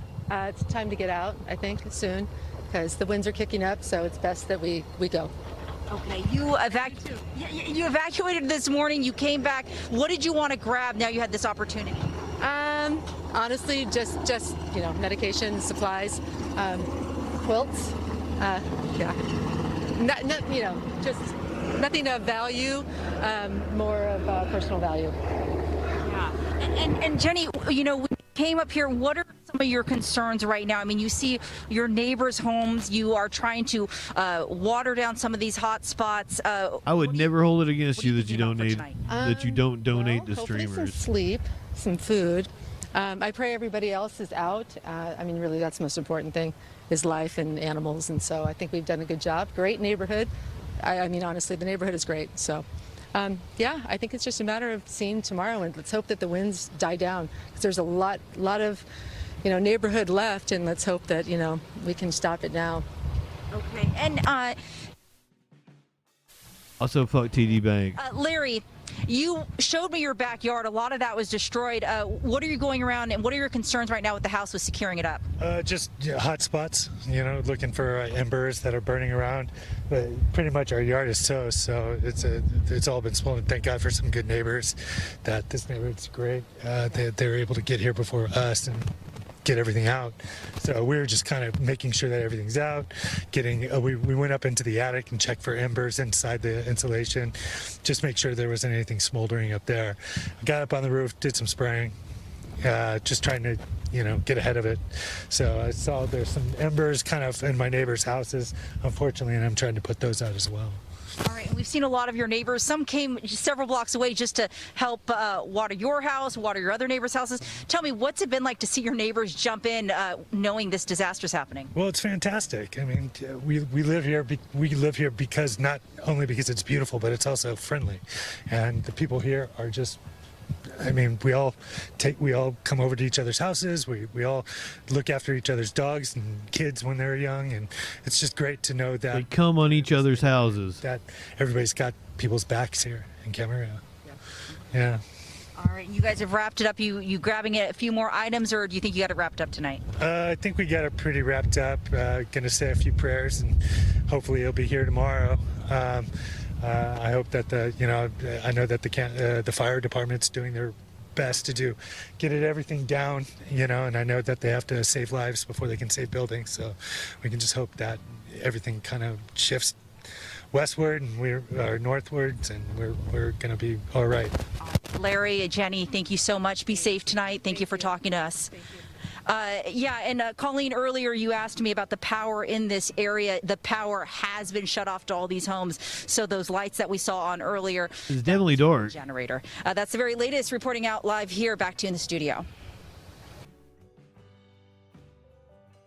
Devastating. California always getting devastated by wildfires. Thank you, climate change. Those we're talking about fires out in California. This chase that happened in Cajun Pass ended in a fiery crash earlier today, maybe this morning. We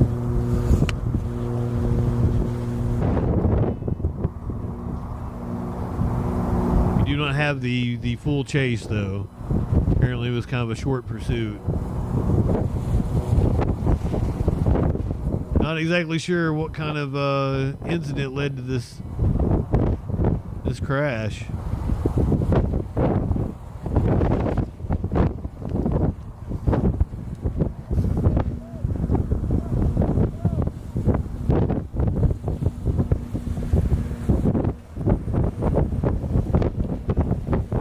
Don't seem to have any updated details.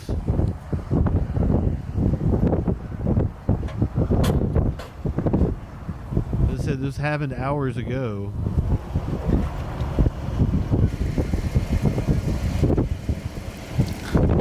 They are requesting a SIG alert now for both sides of the freeway. North and south. You can see the brush is also catching fire right there.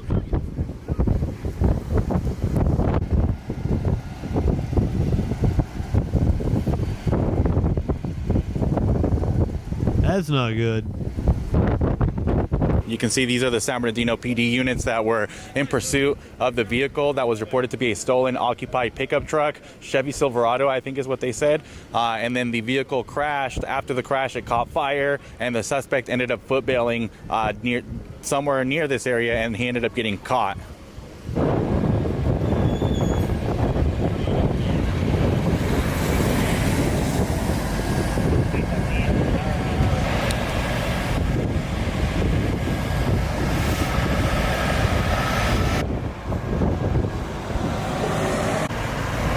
Did a good job of containing the fire.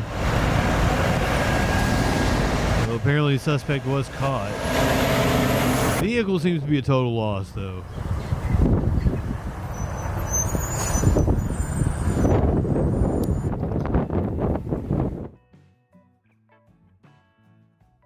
Cajun Valley in California.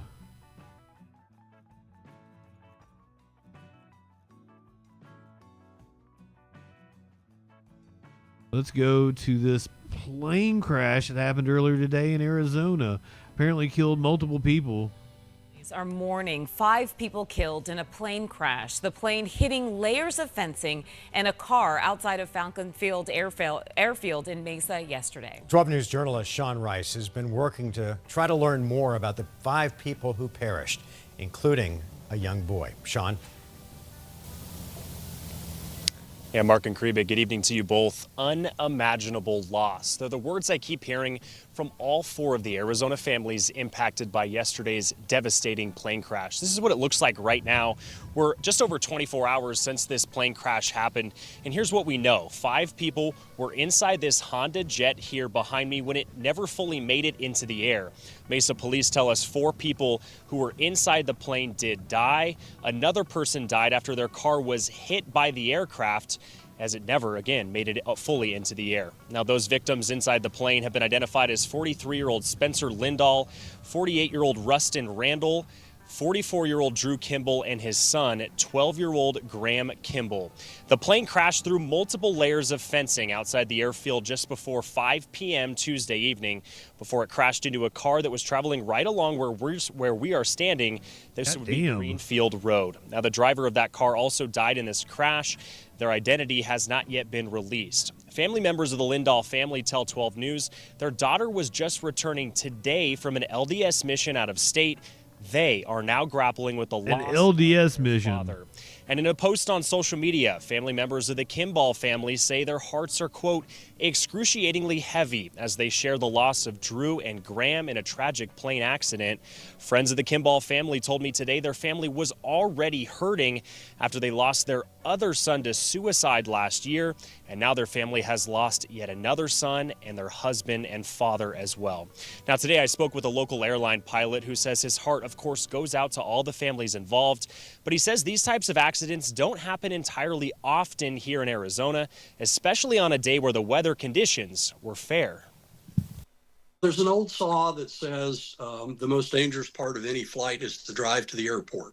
And I really truly believe that's the case. You know, there are a lot of ways to get hurt in life, and to a certain extent, life is about risk management. You manage the risk, and you pursue the things that you love. Now, the National Traffic Safety Board is the lead agency investigating how this crash came to be. Washington tells me they will be looking into the maintenance history of the aircraft, the weather conditions at the time of the flight, and of course, so much more. Friends and family members of those involved tell me all three families that were involved, or all three family members who were inside the plane, all have long-standing ties to the East Valley community. They say they've made their mark in Gilbert and Chandler for multiple generations. So there's just a lot of hurt right now with these family members, and we certainly feel for them as well. Now, also, many involved are deeply religious, I'm told, and multiple family members who are still with us will certainly be leaning on their faith in this certainly trying time for everyone involved. Tonight, we're live in Mesa. Sean Rice, 12 News. Thank you, Sean. Let's just keep it on crashes. We got a pursuit that happened in L.A. last night. Don't believe there's sound. They might come in with sound here in a second.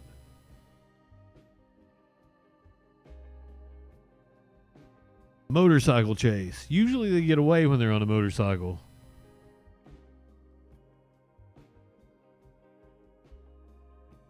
We've only seen a handful of them, and most of the time, motorcycle able to get away. This dude, extremely high speeds, looking triple digits. Seems like they're clocking him at about 115. Taking an exit. Whoa.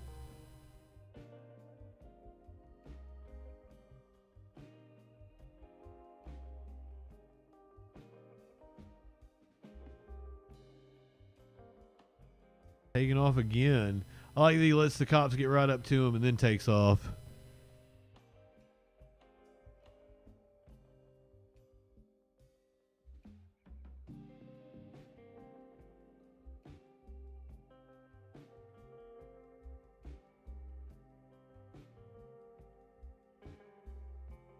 Back up to almost 100.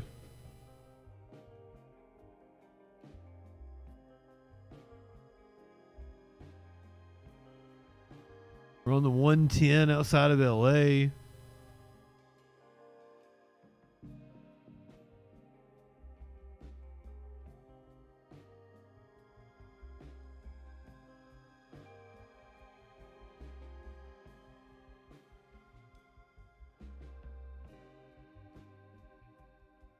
Ooh. Flying real close to the sun. We're driving real close to those trucks.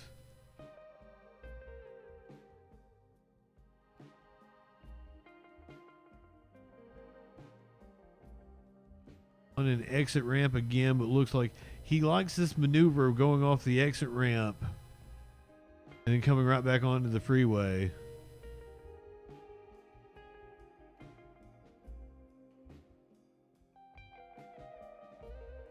Still speeds topping 100 miles an hour.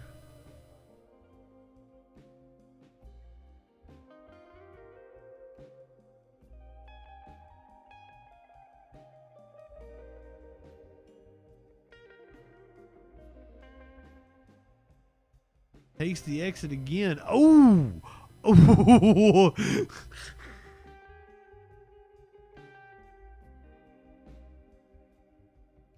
Okay, that was good. That was good. I knew it ended in a crash. That wasn't what I was expecting.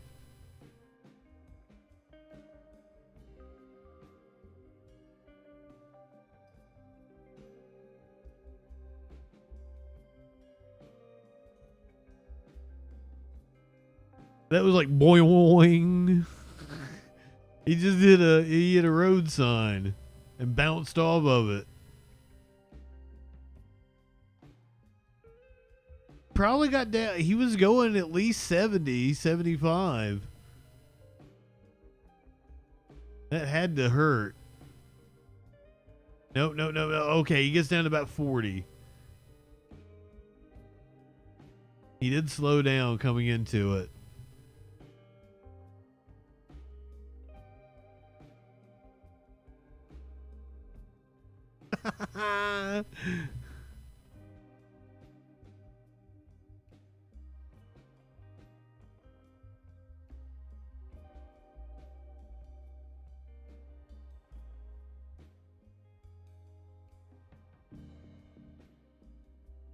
In slow-mo.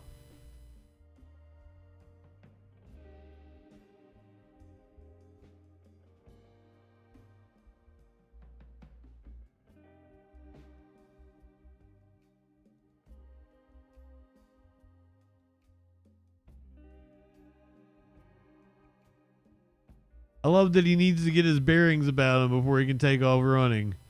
Almost gets hit by a car. Cops are trying to hit him.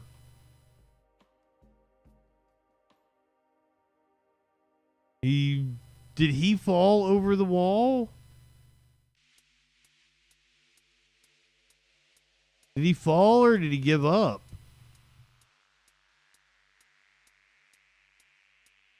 It looks like he might have face planted.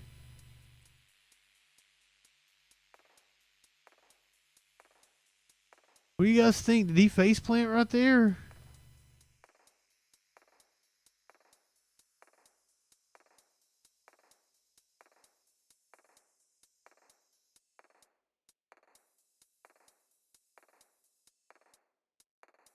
Amazing that that cop was able to get there that fast. Kind of lose light. It looks like he might fall over the wall, face plant down, and then the cops were able to sag him.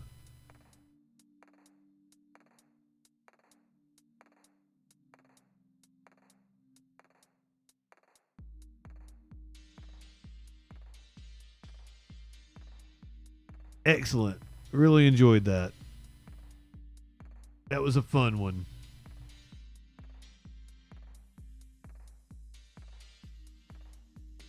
I'm glad I went with that one instead of the other one.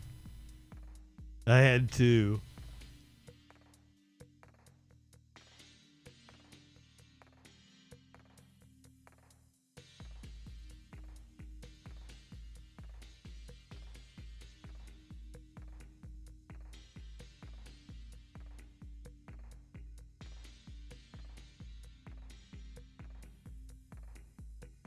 You take the fall again.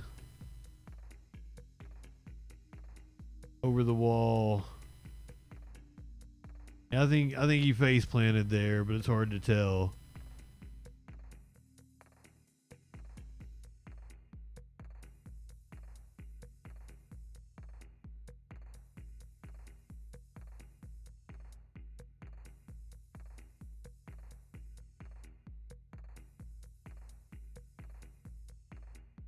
Here's a bit of mama otter.